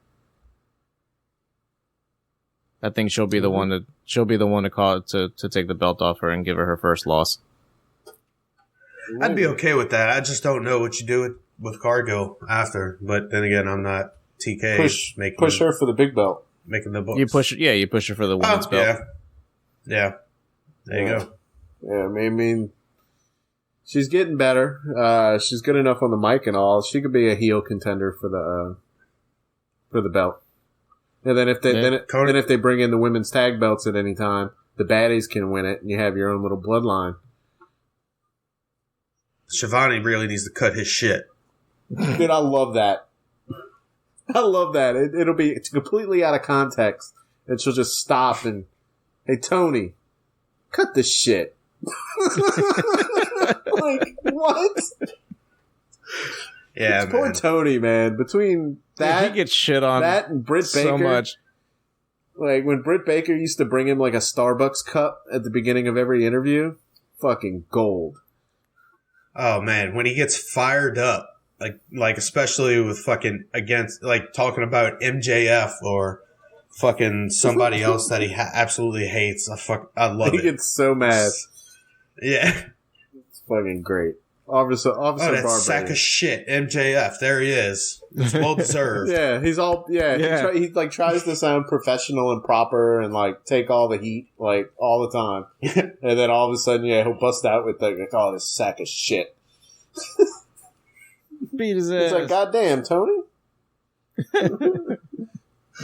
Calm down, Officer Barbarian. And I don't remember what it was, but I think there was like he does. I don't know if he still does it, but he was doing like these post show like little YouTube things with videos with the fans or some shit. Yeah. And somebody said something, I forgot what it was, but he fucking roasts people on there if they give him shit. Like he doesn't hold back. Like, oh fucking dude, I miss Tony Schiavone a lot. Apparently when he showed up on AEW, I was like, oh my god, here's this man, so endearing. I think he went through a period after WCW where he just became like this bitter. That's what I was gonna say. It's like he was like a bitter guy, like really bitter. His experience with WCW was so bad that it pushed him away from fucking the wrestling industry for like 20 years. Yeah, I wouldn't doubt it. Fucking meat, but he's back. It's okay. Meat grinder at the end there. And again, like I'll always remember that fucking call when Sting came out. It's Sting. It's Sting. Yeah, I was like, holy shit, it's Sting. It really is. Oh man. Oh, all right, so after the TBS title match, we have the House of Black versus Death Triangle. The home of dark colors. Which I could care less about this entire thing. Other than the fact that I love Death Triangle, I still can't get behind House of Black.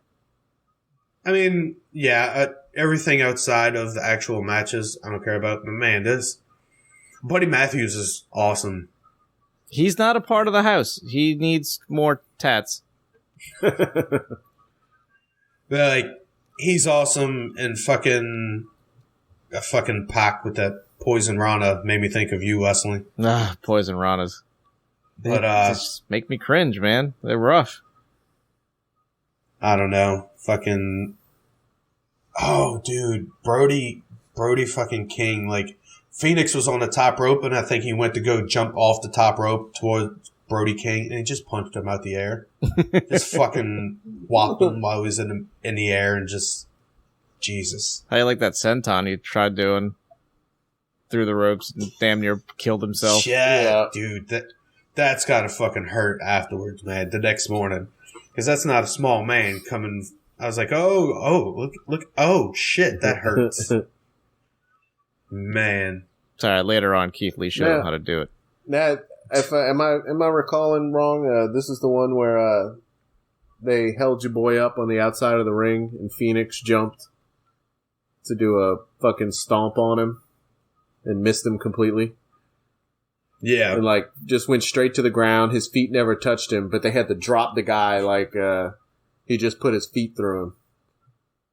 And then Nice. JR was like, "Oh, I don't know how much of that he caught there. I guess we're gonna find out when we go to replay." And then they never went to replay. There's a good thing you didn't go to replay because he didn't even touch him. That's how they always cover up the whiffs. Man, it looks like he didn't get quite all of it. Shut up. He didn't quite get any of it. Right. So like fucking he did so Brody King did like I guess the Boss Man Slam. That looked pretty good. And then followed that up with a cannonball in the corner that he just missed. He fucking missed it. And like just flipped into the corner and fell on his neck. Boy, he went into that with some fucking force too. Yes. Full speed, bro. Jesus. As big as that man is, Jesus Christ. And there was another spot that I like too, is like Phoenix somehow threw Malachi Black on the shoulders of Buddy Lee and then kicked out the knee of Buddy Lee. What the fuck? Buddy Matthews. And then kicked out Matthews' knee and ended up power bombing Malachi Black. Rocky's doing wrestler fusions tonight. Yeah, apparently. We got fucking Penta does a Canadian Destroyer off of Phoenix back. He does that to Buddy Matthews on the ring apron. Fucking wild. And I have a note here that says Pac is great and need more Pac. Yes. Pac. I'm down. Need more Pac. We need more Pac. He makes $3 million a year. We need more Pac. He needs to make his fucking check. He's going to make his check. Now he's going to be embroiled with this feud with Julia Hart. Oh, boy. Yeah, and then the lights go out. Julia Hart comes out, spits in his face, end of the match. That's it. That is. Pac is like WWE's Asuka. They book him against these people. He's supposed to be all tough. They'll book him against somebody and then have him fucking either get cheap beat out or whatever.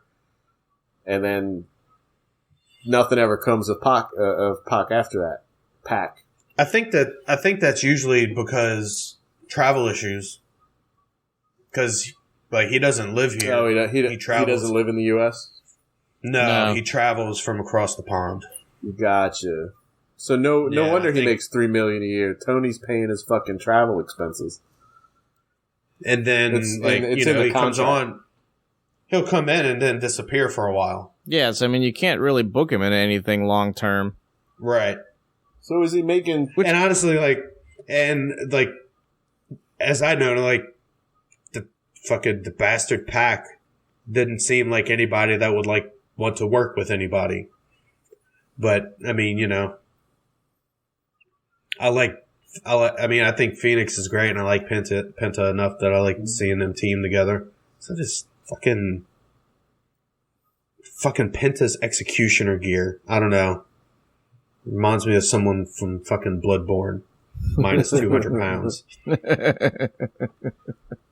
But Speaking of 200 pounds, 300 for a $3 million paycheck. I'd like to see Pac on TV more, though. It's just crazy that he makes that much if that's the case. To be like your top 5 most highest paid wrestler, Yeah. I don't know. That's me analyzing the business aspect of it for Tony. he'll figure it out when he runs out of money. Yeah, boy. Man, it's the rich never seem to run out of money. Yeah. Unless drugs are involved, the rich never seem to run out of money. Well, he's probably buying the dip on Bitcoin right now. So he'll have that money back. You know what? Tony's using his money for good. Yes. I'll cut him some slack. For what it's worth, we want him to keep spending his money. And after that, we have the Owen Hart Foundation Men's Tournament Final Match. Adam Cole versus Samoa Joe. And Mike Chioda refereeing. What year is this? Where are we? Are we in NXT? I don't know, but Kyoto's got to be like PTSD and Yeah, I thought during this match. I thought that was a nice little twist. It's like, hey WWE, Samoa Joe, Adam Cole, Mike Chioda. Let's do it. Owen Hart. I don't know. So the match was okay. I don't remember much of it other than it was fucking hard hitting with those. They hit the shit. Joe's got to have some of the hardest fucking slaps I've ever seen. But he also fucking looked purple from being so winded throughout the entire match. Well, you take the good with the bad, I guess. Yeah, it is what it is. I'm not out there fucking wrestling for 12 minutes. Only thing was, it's like blown up in two. I was incredibly surprised that Cole pretty much won clean. With minus, slight The interference. Slight interference from Bobby the completely Fish. wrong people. Yeah. Jesus. That didn't make sense. I'm expecting. I feel like Adam Cole winning matches due to interference by Bobby Fish or Kyle O'Reilly is fucking well-worn territory at this point. This is at least 3 years if you go all the way back to Undisputed Era. Yeah. And I don't know. That wasn't to the what I point where I like Adam Cole's. Granted, I would like Adam Cole's entrance. I would have been tired of seeing Jay Lethal interrupt again too. So, right. Yeah. Why even have that little interruption? I say. I mean, I understand. Yeah, you don't it felt want very to much take a clean loss or whatever you want to call it, but yeah, it was unnecessary. I thought. Yeah, and they've done pretty well to keep fucking interferences out of the tournament. So you're gonna have one during the fucking final. That sucks, and it just felt like very NXT, and it's like I'm not into that as far as as far as Adam Cole goes. It's I've seen a few of his matches from NXT, and I don't know. Joe, I'm just not into it. Joe reminds me of a guy when he gets into these longer matches, competitive matches where they're taking a lot of hits, doing a lot of running around and shit, and he starts looking tired, and he starts looking winded. He looks like that uncle you have that's used to be really good at basketball or something, but now he smokes a lot of cigars. And so when he's out there, he just looks like the whole time he needs to start lighting a cigar after every big match like that. And when he does win, where he's all beat up and sweaty and can't catch his breath and just lights a cigar and walks out smoking a big old Cuban. I think that would be awesome, but I don't think you can do that in 2022. Nah. Something not allowed. You can't smoke indoors in most fucking areas anymore. But that would be funny. I would love it.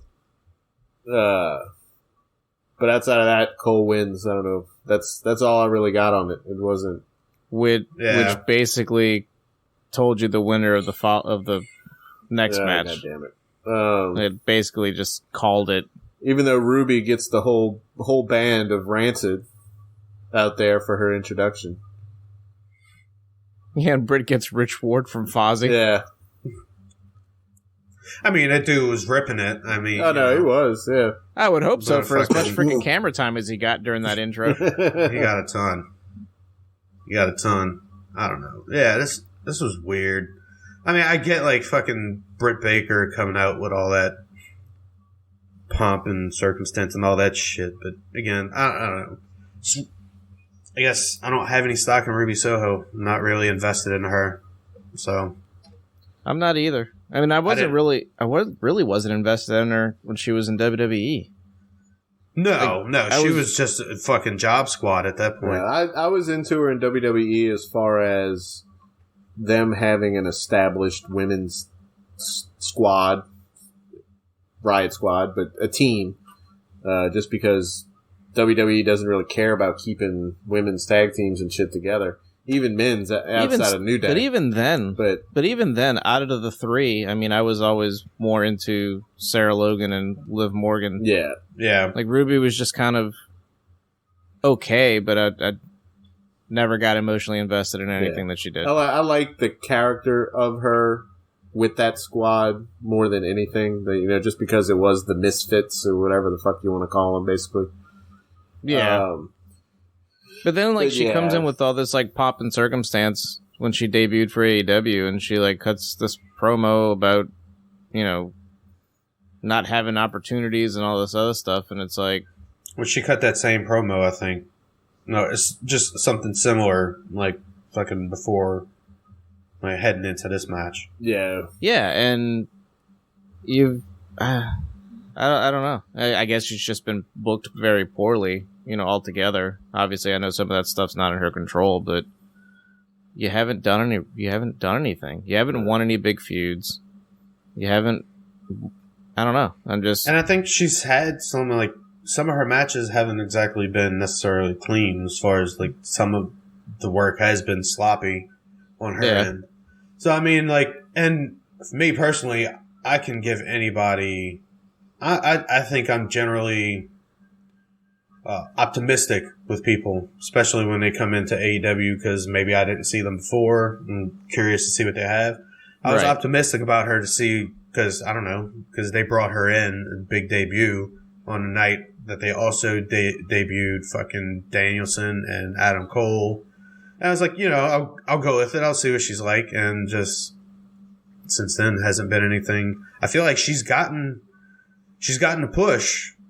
Just hasn't really impressed me as far as it's not really someone that I want to see all the time. Yeah, I think she's pretty much just like a top mid-card woman. Yeah. Not you can book her to beat a lot of people, but I don't know if she's really believable for serious title runs and pushes. Yeah, and as far as your women's signings go from, WWE side of things, she's definitely not one that I would have made big pop in circumstance. Yeah. As far as being a big debut. Having the name and the look and everything that she has, they probably just end up using her as low grade, like we were saying before, like Asuka, stepping stone. Let Athena come in and run her over. Push a little feud with them because they were both over there in WWE, and do it with the next person if Lana comes in or something. I think they'll do stuff like that, but I can't see her being a serious push. I'm starting to accept it. Yeah. Yeah. But yeah, there was never any doubt in my mind anyway that Britt Baker wasn't going to come away with this with the win. Yeah. So. Yeah. That's that. And I guess ultimately I'm kind of kind of disappointed with the end result of the Owen tournament. But I don't know, the segment afterwards with Martha Hart, I don't know, that was fun. It was good to see her after watching that episode of fucking Dark Side of the Ring. Considering what happened, obviously that's been overplayed 1.5 million times at this point. Considering that she finally got to a point in life where she was comfortable making a business decision like that with a wrestling company, says a lot about AEW. And then I don't know if that's just because AEW is the alternative, and she definitely will never do anything with WWE again. But I don't know. It says a lot, and I think it was handled well. Yeah. And I think it was promoted well. I think the intentions were good. Yeah. But yeah, I mean, the tournament at the end of the day doesn't really do anything for anybody. But Well, I It was mean, definitely good to see. now they have these belts that aren't tied to, that they don't have to defend, that they can just carry around. Just say, hey, I won this. Yeah. Yeah. Another FTW. Yeah. At least for a little while. Well, hey, it's your power couple, so they'll go feud with Sammy and Tay. Oh, Jesus. Okay, well now I want that. Now I just want them. Okay. I quit match. All right. The team that loses has to leave the company. Let's do a lights out match. There you go. Yeah. Trying to think. I think that's it. So I don't really have anything else to say about that. Nope. Yeah, but now here comes our favorite people. That's what I was trying to segue into. That was Sammy, Tay, and Frankie versus Scorpio, Ethan, and Paige Van Zandt. I'll say this feud, and I don't know, ever since fucking Scorpio Sky and Ethan Page got together as the Man of the Year, fucking Ethan Page seems like he's been on fire as far as the promos that he fucking puts out. I'm definitely becoming a fan of his. I mean, dude's got the tightest tits in the game. All ego, baby. Dude's got that extra medium shirt. Well deserved. He's a large man in an extra medium shirt. The fucking buttons, Darby Allin died for this. The buttons are fucking struggling. Tay comes dressed out as Maleficent for some reason. She just liked Whatever it. the fuck that was about. No, literally, that was it. She just liked it. The part about this that drives me nuts is you have Frankie, Sammy, and Tay walking into the ring with hundreds of thousands of dollars worth of stolen property that they acquired on camera for the world to see, them breaking into a facility, a private facility, and stealing and and they're just there. They drove to the arena that day, carrying the property, walked down the ramp with it. Nobody stopped them. No feds there to arrest them. Like, come on. Wrestling logic. Come on. Bro, everything gets settled in the ring. That's right. It's just like, laws don't matter if you're going to fight in a ring after. But yeah, I just thought that little tidbit was funny. I couldn't overlook it. Of course, Frankie fucking was there to basically, I guess they're going to start shit with Sammy. Because he was yelling at him several times. Come on, pay attention, you stupid son of a bitch. It's because he kept too busy fucking making out. He kept trying to make out with Tay. Yeah. Even Tay at one point, like, she's winded. She's getting her ass beat or beating ass both ways. And he's like checking on her. Sammy comes up and like grabs her and tries to make out with her. And you can tell, like, right there, I don't know if they were on the same page there. Like, Tay was trying to let him know, like, on the fly, like, dude, fucking stop. Like, not right now. And yeah, it's just, I'm tired of seeing it. It was an entertaining thing. I think Paige Van Zandt did okay for what she was doing. Clearly not 100% ready. And clearly the highlight of the entire match was fucking Kazarian dodging a super kick from fucking Guevara. Ate that freaking super kick. Yeah. It was fucking incredible, and I'm so glad I've got it. I've got it, and it's immortalized. I have it forever. Let me check my notes. That is super kick number 35 on the night. The end of this match made me, I had to write a note about it. I complained about this in chat with y'all over the past few years. That one of my biggest issues with JR is he's lost. Like, clearly lost in a lot of these matches, like, over the years. He's gotten better, but for a while, he would basically, like, shit on the wrestling that was happening. And you don't want your commentator making it sound like he's shitting on whatever he's commentating on. Like, you can't have that. But it looks like at some point in the past 6 months or so, somebody must have talked to JR and told him, like, this needs to stop. You need to figure out a way to sell what's going on. Because, boy, JR oversells everything now. they had the Darby Jeff Hardy match a few weeks ago, and he was like, "Oh, ladies and gentlemen, I think this might be one of the best matches we've seen here on AEW in the past 3.5 years." And it's like, no. JR. And then in this one, JR was like, "Oh man, I need to catch my breath after the great match that we just watched here at Double or Nothing." And I'm like, "Oh man." Like and he's saying it in a way that's like, it's not JR. Like, it's JR's voice, but it's like, you could just hear it in his voice, like, this is scripted. like somebody told him, you need to sound extra enthusiastic about every match now. And yeah, but I noticed it clearly with that one, because I was just like, come on, JR. I mean, I don't know if it's like a director or anything like that, but I remember reading how back when, like, at first he wasn't sure, like, he didn't like Orange Cassidy. Yeah. And, like, he like, in a backstage meeting or something, like, said something to the effect of, like, what are we doing with this? Like, how is this even on the show? Why are you giving it time? And Tony Khan was like, look, he draws. You might not want to believe it, but he draws, and that's why he gets the time that he gets. Yeah. And then I think he himself came out and said it was like the match against Pac,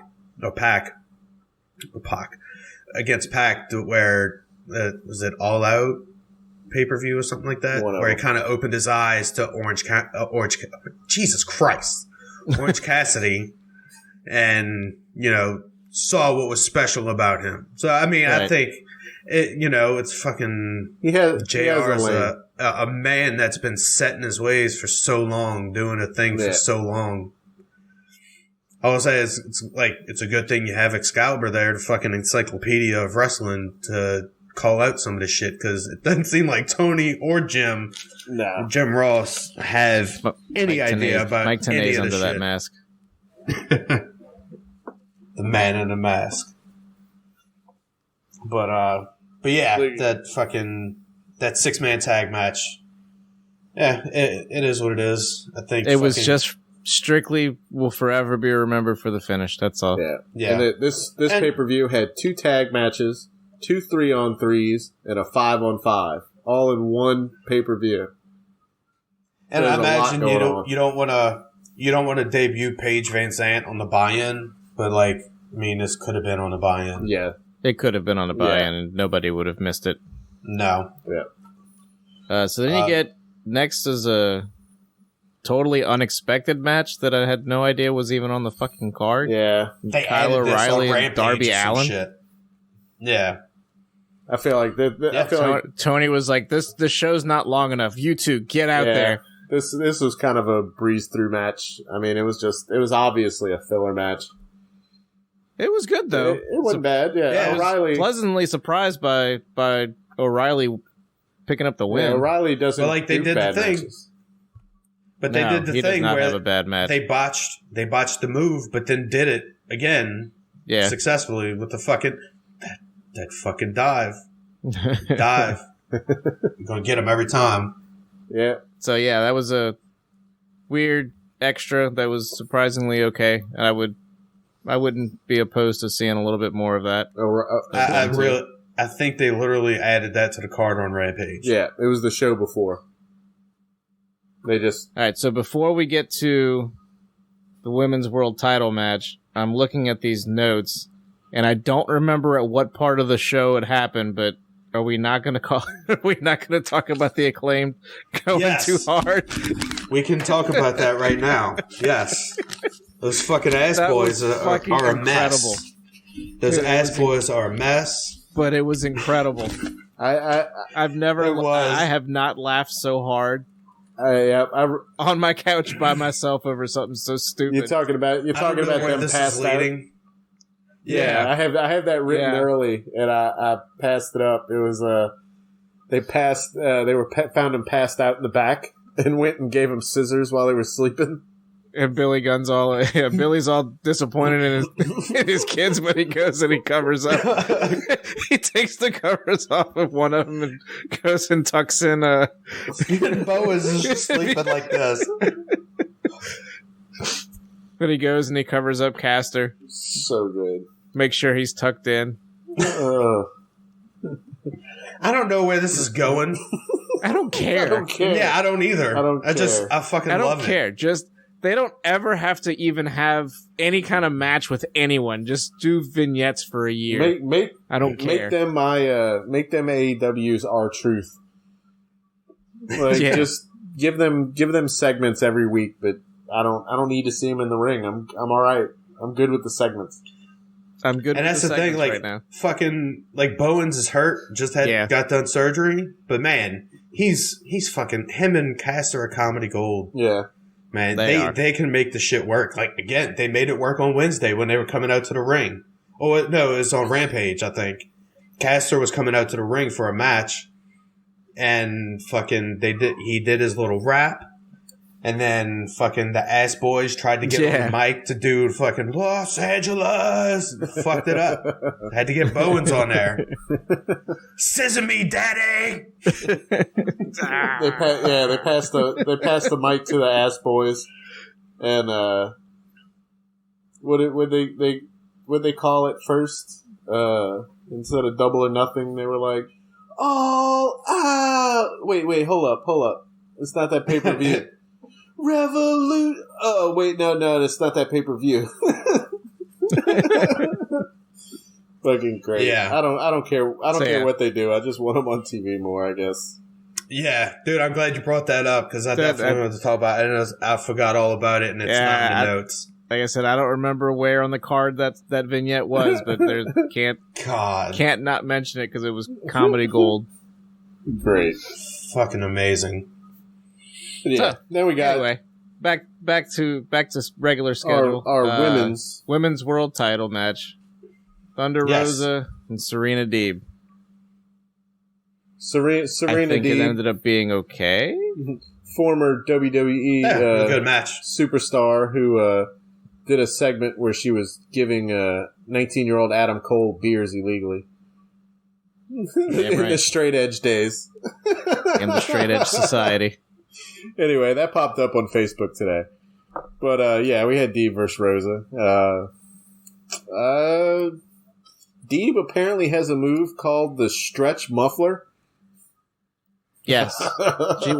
She's not the only one that does it, but yes. Oh, they said that, and I was like, what? No, that is a wrestling submission hold. Man. Yeah, I think I've seen Garcia or Danielson use it. I don't remember which one. Danielson. Okay, yeah. Yeah, the stretch muffler. The cattle mutilation, that was the first one for me. I'd never heard of that until... You never heard of that one? Nah. That's a good one. That is a good name. I like that. But yeah, I mean, this was a good match. I don't really have too much to say on it. I don't know. I like both of them as far as what they put on in the ring. It was definitely... it was clean. It was a lot of roll-around submissions. Good God. I like the game of cat and mouse. Like, there was definitely a kind of a psychological, kind of cerebral match that they put together. Deeb's matches are kind of like that. Yes. But I'm glad that they didn't make Rosa look like a chump. Like, they booked her. Yeah.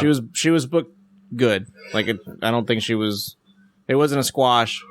It was competitive, but she didn't look... I don't think she came out looking weak. No. It was... Which is what I was really worried about. This is the second time that they've faced in AEW, huh? Like, the first time, I think, is when Serena took the NWA Women's Championship off of her. That's true. That's right. Yeah. Yeah. I was like one of the first forbidden doors that opened. That's true. I didn't even think about that. I forgot about it. Yeah, I didn't know. But yeah, so Thunder Rosa retains.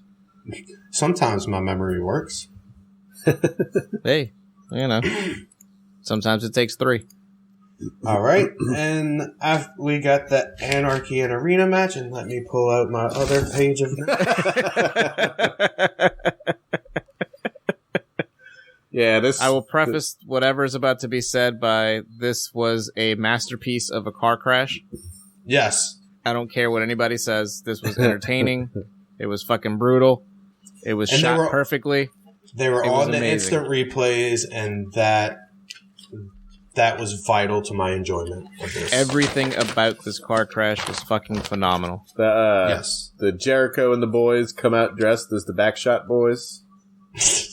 Yeah. They, fucking all white matching outfits with the little brawler fucking smoking caps.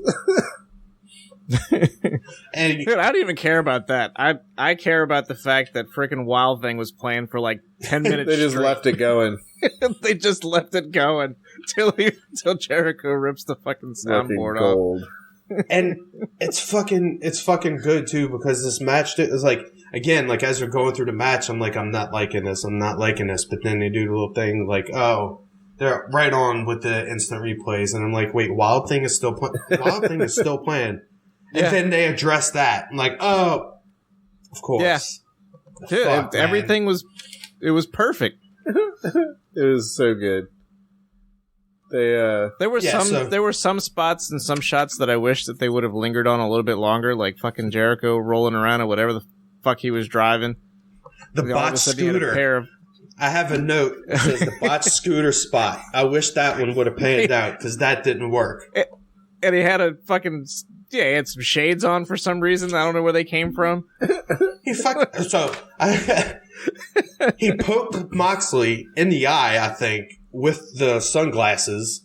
Okay. Moxley came back up and he had blood on his forehead or some shit. I don't know. Maybe that was a different. Maybe that was a different. Maybe that's me just misremembering because of just how fucking wild this match was. Well, and how it was fucking incredible. And they let us know in the beginning when Justin Roberts comes out. And he's like, ladies and gentlemen, this match. And he just kind of freezes and looks around and goes, well, shit's about to hit the fan.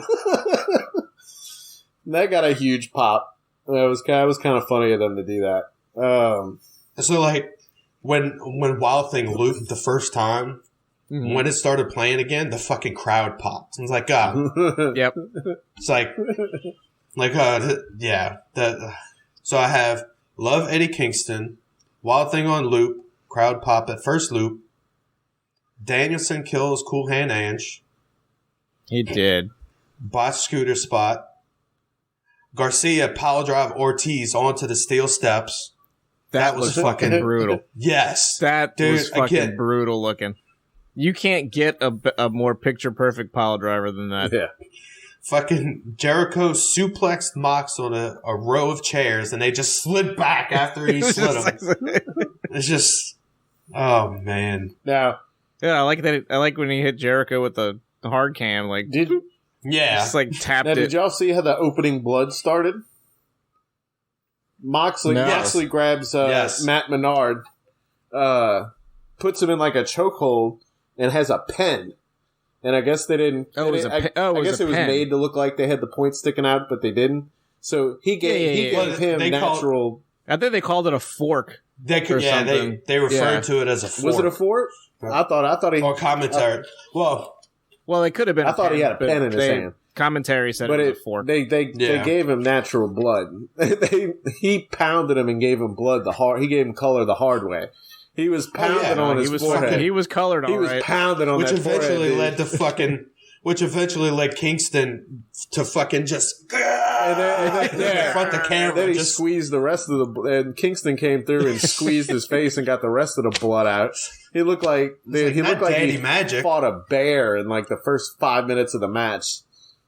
That was too much. Then he had Kingston brawling backstage, getting drugged by a fucking belt around his neck. Garcia beating Kingston through merch and dragging him through with a belt. And then they get away from them for a while. Then the next thing you see, they're like covered in like ketchup and mustard and like fucking condiments and shit. Yes, which this match should lead to blood and mustard at the next fucking dynamite show. What else we got? We got the fucking the ladder Kingston table spot. Yeah, Kingston and Garcia fight in an elevator, and then the elevator goes down. It just fucking disappears. Yeah. And you don't see, I mean, there's other stuff that happens between them, but you don't see Garcia until he comes out later. Let's see, we got Santana Ortiz, double splash off the ladders. That looked fucking sick. That was on to Daddy Magic and Angelo Parker. And you got fucking Moxley taking the ring apart for no real reason. After he throws a whole ice chest at Chris Jericho. That was a good He checks the ice chest. It's full of waters and Gatorades, and he takes it and throws it at him. Make sure they didn't have anything like beer or anything. I mean, you know. No, you can't. Parker hits no temptation. Parker hits Brian Danielson with the ring bell. Yeah, cuts him open. He also they took I don't remember who threw the spear. It might have been Garcia. But they speared through a table, and the table didn't give. Yeah, they just. It was just like, doom. You just heard the table go, doom, and then roll over. It was like, oh, Lord, dude, a match like this, and you're going to end up having to take an extra hard bump like that? And then Jericho putting fucking Moxley in the fucking the walls of Jericho at some point with the fucking table legs collapsing from underneath it.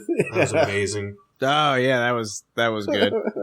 The Blackpool Combat Club, fucking Bryan Danielson and Moxley in the ring, fucking giving them hammer and anvil and elbows, and then try to submit Hager and Jericho. Now the one spot that they did miss was the barbed wire table. Yes, that Moxley went in. You kind of missed. They kind of missed the initial spot, and you just kind of see the aftermath. And the table didn't give, and he's just like on the floor twitching. JR calling him out like, "Well, these guys are everywhere. They're beating the hell out of each other. These guys just don't give a shit." And then further into the match, he goes, "Well, this is just the true art form of pro wrestling." And it's like, okay, JR, your overselling is showing now. Yeah, no, I'm pretty sure I'm pretty sure that at this point we've gotten into the sports entertainment aspect of it. I'm not really sure. This isn't the pure art form of wrestling, JR. This is fucking chaos. So, like, as Danielson is fucking in the ring with the LaBelle lock on Jericho? Yeah. Fucking here comes Kingston. Eddie Kingston walking fucking down the ramp with a gas can with prices are these days. It's insane. And then dude looked like a straight up fucking zombie. Yeah, I mean, I was like, I don't know, man. Dude, I think he's got to be my favorite in fucking AEW right now. He looked like, and I'm like, okay, I know where this is going. Like, okay, sure, he's got the can, he's gonna try to light Jericho on fire, but then he goes the extra mile and he's like, well, fuck this, I'm just gonna pour it on whoever's Danielson. There. Fuck Danielson. He's just collateral at this point. Yep. He came out looking like it would be like an old Eminem video. He came out all like blood all over him and shit. And straight out of the all he needed was like dead. A Jason mask on. Fucking crazy. He's like, I'm about to commit murder on television. He could definitely be a slasher villain. I'm scared of myself, Chris. I don't know what I'm gonna do to you, but I'm gonna put you in the ground. My wife is crying, Chris. My wife is crying. Look what you do to me, Chris. Not because of what you did to me, but because what I'm gonna do to you. It's like, that man speaks the truth. I don't know. Is it he thinks it's real. I don't know. At least that's the vibe I get from him. He's killed. Look, I get the vibe he's killed a man in the past and got away with it. Jesus. He needs that championship for Mama, for Ruth. He needs that championship. I'm telling you. But like, it's in the ring, fucking after he pours gasoline on Danielson, him and fucking Danielson go at it, and that's when fucking Jericho hits Kingston with the Judas effect, and then fucking with Kingston out the way, Jericho and Hager beat up on Danielson until he fights back. He fucking takes them both out. Takes out fucking Hager with the Psycho knee. And also Jericho And as Jericho's laying on the ground, grabs his hands, and I'm going to kick his fucking head in. Yeah. That was, dude. Fucking, yeah. And then to fucking finish the match, well, Hager beats up, fucking hits Danielson with the turnbuckle, knocks him out, and Jericho puts him in a single leg crab while Hager chokes him out with the ring rope. Danielson passes out, and that's the match. And Brian Danielson's career has come full circle. Jesus, man. And here's my BPCC issue. When he first debuted for WWE, he got immediately fired or suspended for a while because he choked out Justin Roberts with his tie. Nice. when the Nexus debuted. That's awesome. Nice. So yes, he has come full circle. That loss is the only issue I have with it. Jericho should have lost. And the reason I think so is that match was created for what the Blackpool Combat Club, their whole thing is. Blood and ass whooping and, like, violence. No. Anarchy in the arena is the whole purpose for fucking Jericho Appreciation Society. Fucking, that's sports entertainment. Blood and guts. Blood and guts is what BCC is fucking made for. And that's where this is going to end. And I'm hoping, I would think, and I'm hoping that that's where this is going to go. Because obviously the feud's nowhere near over. And I wouldn't think that you would have JAS lose right off the bat. I'm just torn on it because I don't know. That felt like a Moxley type match and a Moxley team type match. Oh, dude, for sure. Danielson lost, but they beat themselves because the fucking team fell apart. Yeah. Because Kingston went rogue. Yeah, I can see that. They got to swap out. They're going to swap out Danielson for Wheeler. Like, look, man, he's not going to hit back. I can see it going that way. Yeah, it's definitely going to end up being blood and guts with fucking Kingston and his crew coming out on top. And hopefully fucking just wiping the memory of that stupid-ass cardboard metal bullshit. Yeah. I was just about to say that. Yeah. Let's not do that spot again. No. I mean, fucking... If you're going to do something, have the fucking center of the ring, the top of the cage, fall into the ring. Yeah, we've seen it, but whatever. It's okay. Yeah. It's overdue. We can see it again. Yeah. But so then we get so now we get the palate cleanser before the world title match. We get Jurassic Express after again. That big old match.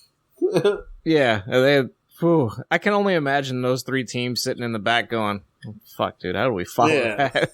Yeah, I don't really have much on the match besides. I mean, I do have like a bit, just kind of play-by-play kind of thing. But oh my god, is that really the name of their team? Swerve in Our Glory. Yeah. What? Okay, I'm done. Okay. Yep, I'm done. I have nothing else left to say. I just read that. Yeah. Yep, that's WWE naming. That's bad. Yeah, I don't know how I feel about that. But yeah, that's not every fucking tag team has to have a name. Like, why can't they just be Keith Lee and Swerve Strickland? Yeah, really. Woof. Yeah, the match was a lot of athletic guys showing off what they can do.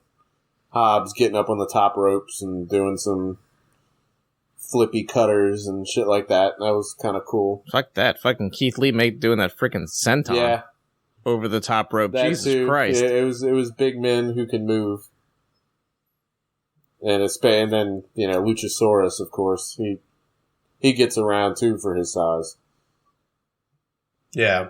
At one point, they had a good botch save.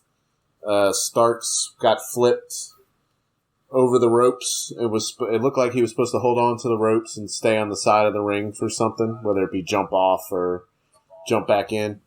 And he slipped and fell back onto the floor. And you had Swerve and Keith Lee in the ring, and they like looked down and they were like pointing at him after he fell, just like, look, everybody's right there. And then they kind of did a spot real quick where they dove into the crowd. But everything going on, of course, I'm always the one that catches looks for the botches. But yeah, all the flippies and shit that these big men are doing, I was like, it's got to happen. And there it was. Starks fell off the ring. They did a good pickup on it, so it really didn't stand out. I mean, it was fun. It was entertaining. I'm genuinely surprised Jurassic Express held onto the belts. I thought I could have swore that they were going to drop them at this point. Either Christian finally making the turn or something. Yeah, but I don't know how they're doing it, but it's probably got to happen pretty soon. It's got to. Yeah, I would have had fucking Hobbs and Starks win. I feel like they need they need to do something with Team Taz. Other than just be Team Taz. So Starks, my favorite point of the match is Starks. They did the fucking handhold thing with fucking Jungle Boy that they love doing. And Starks walked on the ropes doing like Michael Jackson poses and shit and pointing to people in the crowd. And then Jungle Boy just kicked the rope from under him. Again, I love Starks' little to bring up Theory again. That's who Starks reminds me of, is like a WWE's Theory. He's just kind of fucking cocky. I know I'm sexy. Fuck you. He's a New Orleans boy. Really? Yeah. It's pretty much all of them. So there you go. But yeah. I mean, that was a filler match, so we'll see what happens with the tag titles after this. But, moving on, we have our main event. And I'm sad to say I didn't have time to... I rewatched this one. I just didn't have time to make notes for it. That sucks. I wanted to at least do that one. It was good. Again, it was something with no huge parts that really stand out. It was two really good wrestlers, two really good guys that know how to work. Tell a story. Yeah. They told a story. It was a clean match. Although Punk did botch. Did he botch or was he hurt? No, he botched it twice. I don't think he was hurt. Some dudes aren't meant to pull off some moves. It's not his move. That's the only thing that redeems it. Is it's not his move.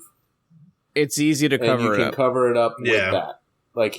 But he did the spot twice, almost back to back. He can come out and say, I got cocky and you could tell it was a botch because you could see in his body language when he missed it the second time that he was frustrated. I thought maybe. And keep in mind, one of the past couple of weeks when he had a match and Adam Page was at the commentary desk and he did the buckshot lariat, it didn't look clean when he did it then. It's like he barely got it on that Dynamite. Yeah. Right.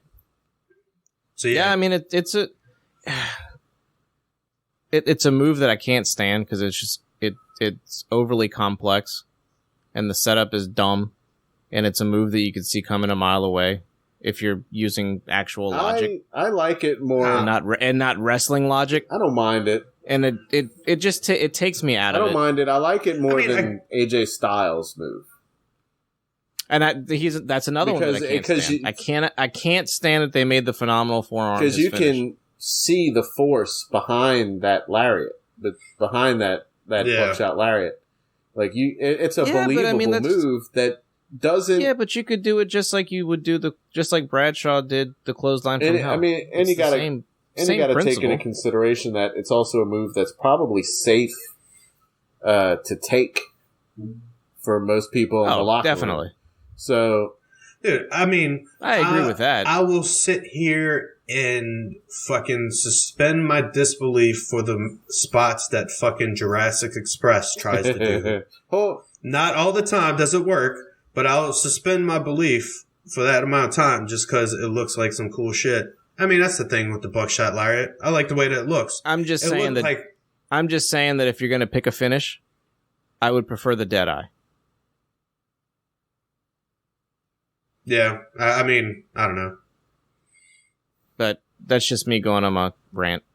Yeah. I wouldn't mind him going back and forth with that either. Maybe not feed us the buckshot lariat that often. Save it for like a devastating move you need in the toughest of matches. And then giving you the Buckeye or the Deadeye more often, like on a Friday on Rampage, and then wait for the pay-per-view for the big, like, oh, I've got to pull out the buckshot now, kind of thing. Yeah, I guess. But again, I just hate the setup. Oof, it's the same thing. It's phenomenal forearm. Fucking Deadeye looks fucking terrible to take on a table. Looks terrible to take anywhere. Yeah, sure. But man. But yeah, if you're jumping off the ring apron going through a table, it looks really bad. Especially sometimes, like, he might pull it out, like, when somebody's in motion, like, running towards him, and, like, boom, in one swift motion, do it, and, like, holy shit. Yeah. Right. But, this match what it was, and then... The crowd slowly turned on Hangman as that match progressed. Yep. Yeah. It was split 50-50 in the beginning, and then towards the end, like, there was straight up boos. Yeah. And, like, it's like the fans going with the story of the match. Because, I mean, honestly, I don't know. Because I think back to the Kingston Punk match, and they had dueling chants. There was no boos. It was fucking the fans screaming both of their names, one right after the other, cheering them on. But by the end of the thing, the crowd was firmly behind Kingston. Yeah, totally. I think this one though, like I think the fans were definitely conflicted. Like I feel like a majority of the fan base that I've read commentary on were basically same thought process. Like, I don't, they don't want Punk to be champ, but they're also not too thrilled with Hangman's run. But I think they made the right call. Yeah. By making the title change. Yeah, it probably did. I've heard everything from, well, it's too early for Punk to hold the belt, to everything under the sun. I'm going, dude, the guy's been in the company for almost a year now. I kind of wanted to see them do a transition at this point. Holder. But dude, I mean, he's got to be the biggest star that they have, considering the fact that he was away from the industry for so long, came back, got biggest pop, fucking. And it's not like known to fucking man. And it's not like the guy disappeared for 7 years and was still kind of like relevant, like, well, still kind of active. Like, the guy was gone. Like that, he was done. Yeah. There was no like, oh, I'm just kind of still hanging around, involved in the business. It was none of that. It was like he was done. Yeah. And to retain that star power for that fucking long, despite the fact that people didn't know if he was coming back or not. No. As far as I was concerned, he was never coming back. It just so happened that a promotion started up that aligned. I mean, I guess it aligned with I think his personal values. Yeah, his values and his view on the business. And I mean, and he said it before that the whole Brody Lee situation and how they approached that AEW, it was a big deal for him and his decision potentially to come back. And it might be the same thing with Martha Hart, why she eventually went through going with Tony Khan and everything like that to set up the Owen Hart tournament. Yeah. So I didn't think about it on the Martha Hart side of things. Yeah, because I mean, she got screwed by fucking WWE. Oh, and she absolutely held, like, this footage that they were showing. Well, I mean, that's probably courtesy of New Japan because they had their logo on it. But like, whatever footage she has and has control of, she will not give it to WWE. Nor should she. No, shouldn't. So it was, the figures that AEW, the toys that AEW produces, they're actually going to be coming out with a Owen tribute figure. I saw that, as well. And I want to pick. I think it's his tights. I think That's it's awesome. his tights from one of the indie promotions he did before WWF. Yeah. I mean, it's a shame that you can't use anything that WWE holds. yeah. Because, I mean, obviously that's where a majority of his career was, and that's where he made his But the name is there. Right. So, But the name is there. it- And the legacy is there, and the fans know who he is and what happened and all that other stuff. But to me, like, just growing up with that in that era, like, it kind of sucks that you can't use any of that portion of it. But, just the fact that he's back out there again is pretty cool. Yeah. Totally. I like a lot of people had a lot of nice things to say about him and the family. Again, watching that Dark Side of the Ring episode, you come away feeling like, holy shit, man. Just, like, what a fucking fiasco that entire thing was. Anyway, back to CM Punk and Adam Page. Yeah, I don't know. yeah, This was Page fakes the heel turn. The ref was knocked out. He grabbed the belt, and CM Punk gave him the look like he was begging him not to beat him up with the belt. I honestly thought he was going to do it. I was like, this is it. Yeah, that's And I feel like he would do better as a heel. I think so too. Yeah, I think he does better as the asshole Lone Ranger cowboy. I don't know. It's just there was something about this reign just felt off. I think him and maybe Tony also. He was like the first person to compete for the belt. He was kind of the he deserved face it. of the main event part of the company. Don't get me wrong, he deserved it. And I think he wanted to try that character, that gimmick out with the fans, that he was the AEW hero, the chosen one who was supposed to win it 3 years ago, and didn't. And I don't know if that's part of the problem, like the fact that he was chased, not chasing the belt the entire time, but the fact that the story had been building up for like 3 years between him and Omega, and you knew ultimately what was going to happen with that he was going to take the belt off of him.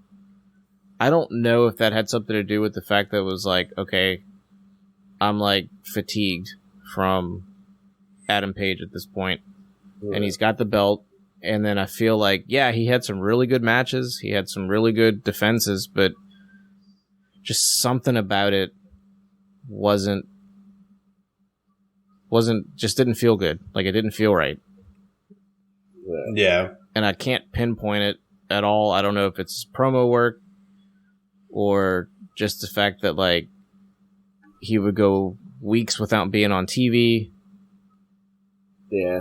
I don't know what it was, but, I'm curious to see where they go with Punk at this point. Now that he's got this, got the belt. It felt like it was kind of an awkward time, too, because as much as you want to give the belt to Adam Page, give him his chance with the belt and everything and his run, in that time that you had that you could have given it to him before or done something else, you've signed Daniel Bryanson, you got CM Punk pushing hard, you got MJF is on fire, you're trying to push Wardlow and make him look really good. Like, yeah, and maybe he just kind of got lost in the shuffle. You've got all these people that, like, the fans just love and are making AEW glow that, like, is that's what it is. Adam Page that guy to, like, you want to put the belt on these other people that are going to bring fans in. No, but he's kind of, and I might be wrong, but it's my own personal opinion. I feel like he's kind of a charisma vacuum. Like, I don't think he's got much of a personality. He doesn't have that larger-than-life kind of persona. That's what I'm looking for. Like, yeah. He's great to have on the card, and everybody loves him. But is he going to bring more viewers in? The people who know him and watch AEW and love him are watching him from they're before watching AEW. AEW anyway. Well, yeah. I mean, that's pretty much. So that's pretty much you the have thing. Punk and lesser version. Like I said, they may do it at some point. You have Jeff Hardy, and you have Moxley, at least, who did have his run. But you have these other people that you brought in that everybody who's not watching AEW knows. Also, you gotta try and get them the belt and work something in. I just feel like the roster got crowded. The top of the roster got crowded real quick, and they didn't want to put anybody on that level against Adam Page too early and just have him beating these people because you. And you also didn't want to take any of these guys that you just signed and give them and just throw them the belt right away either. So I think a lot of his odd, poor, non-exciting run was they couldn't feed him the people that you need to make him look good. Because you just can't afford to give them losses. Even now, Keith circumstance of Lee. A bloated contract. Bloated roster and just people constantly coming in. I think over time, it's just awkward now. It's still a young company. But I think over time, once everybody gets their run and gets their chance, it'll balance out. But I think Tony just signing so many people, I think, has affected that.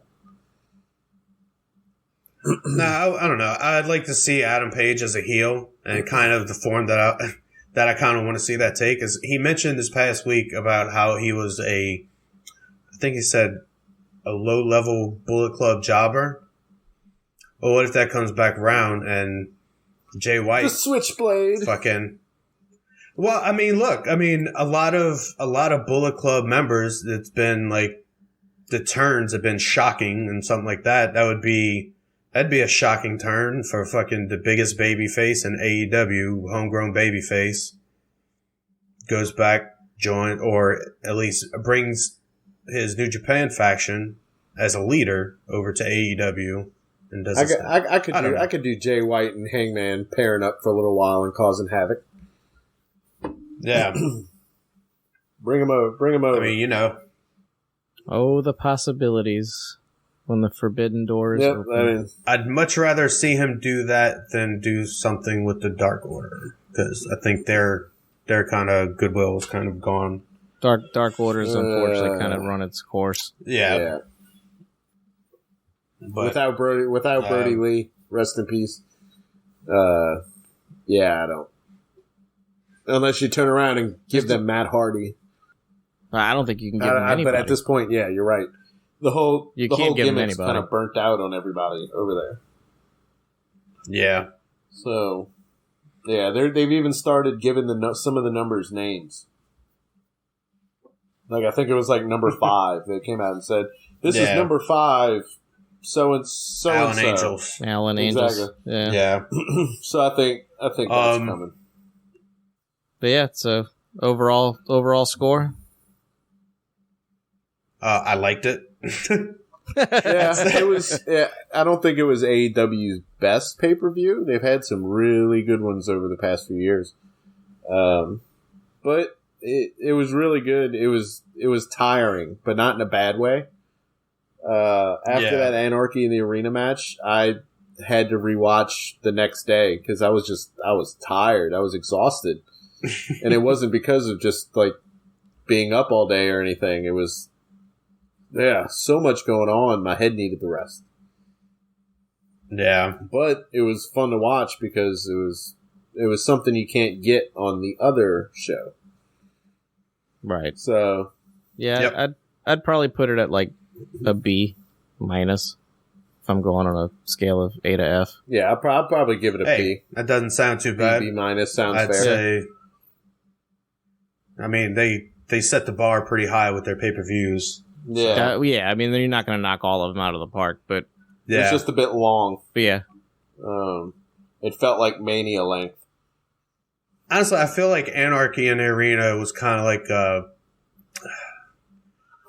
like representative of the night, where it started off like weird and iffy, Aside from MJF Wardlow, but like the Hardy match was like weird and iffy, but then by the end of it, it was like, holy shit, this is amazing. Right. Yeah. But, cool. Yeah, that was a fun pay-per-view. Fun stuff. A lot of stuff to look forward to. Yep, a lot of new feuds to get going, and interested in seeing where, like we said, Adam Page, where they send him, who they find for Punk to feud with next. If they figure out the MJF contract, could it be him? Or is Omega coming back? And is Omega going to be like super heel or something? So, or like we said, Miro.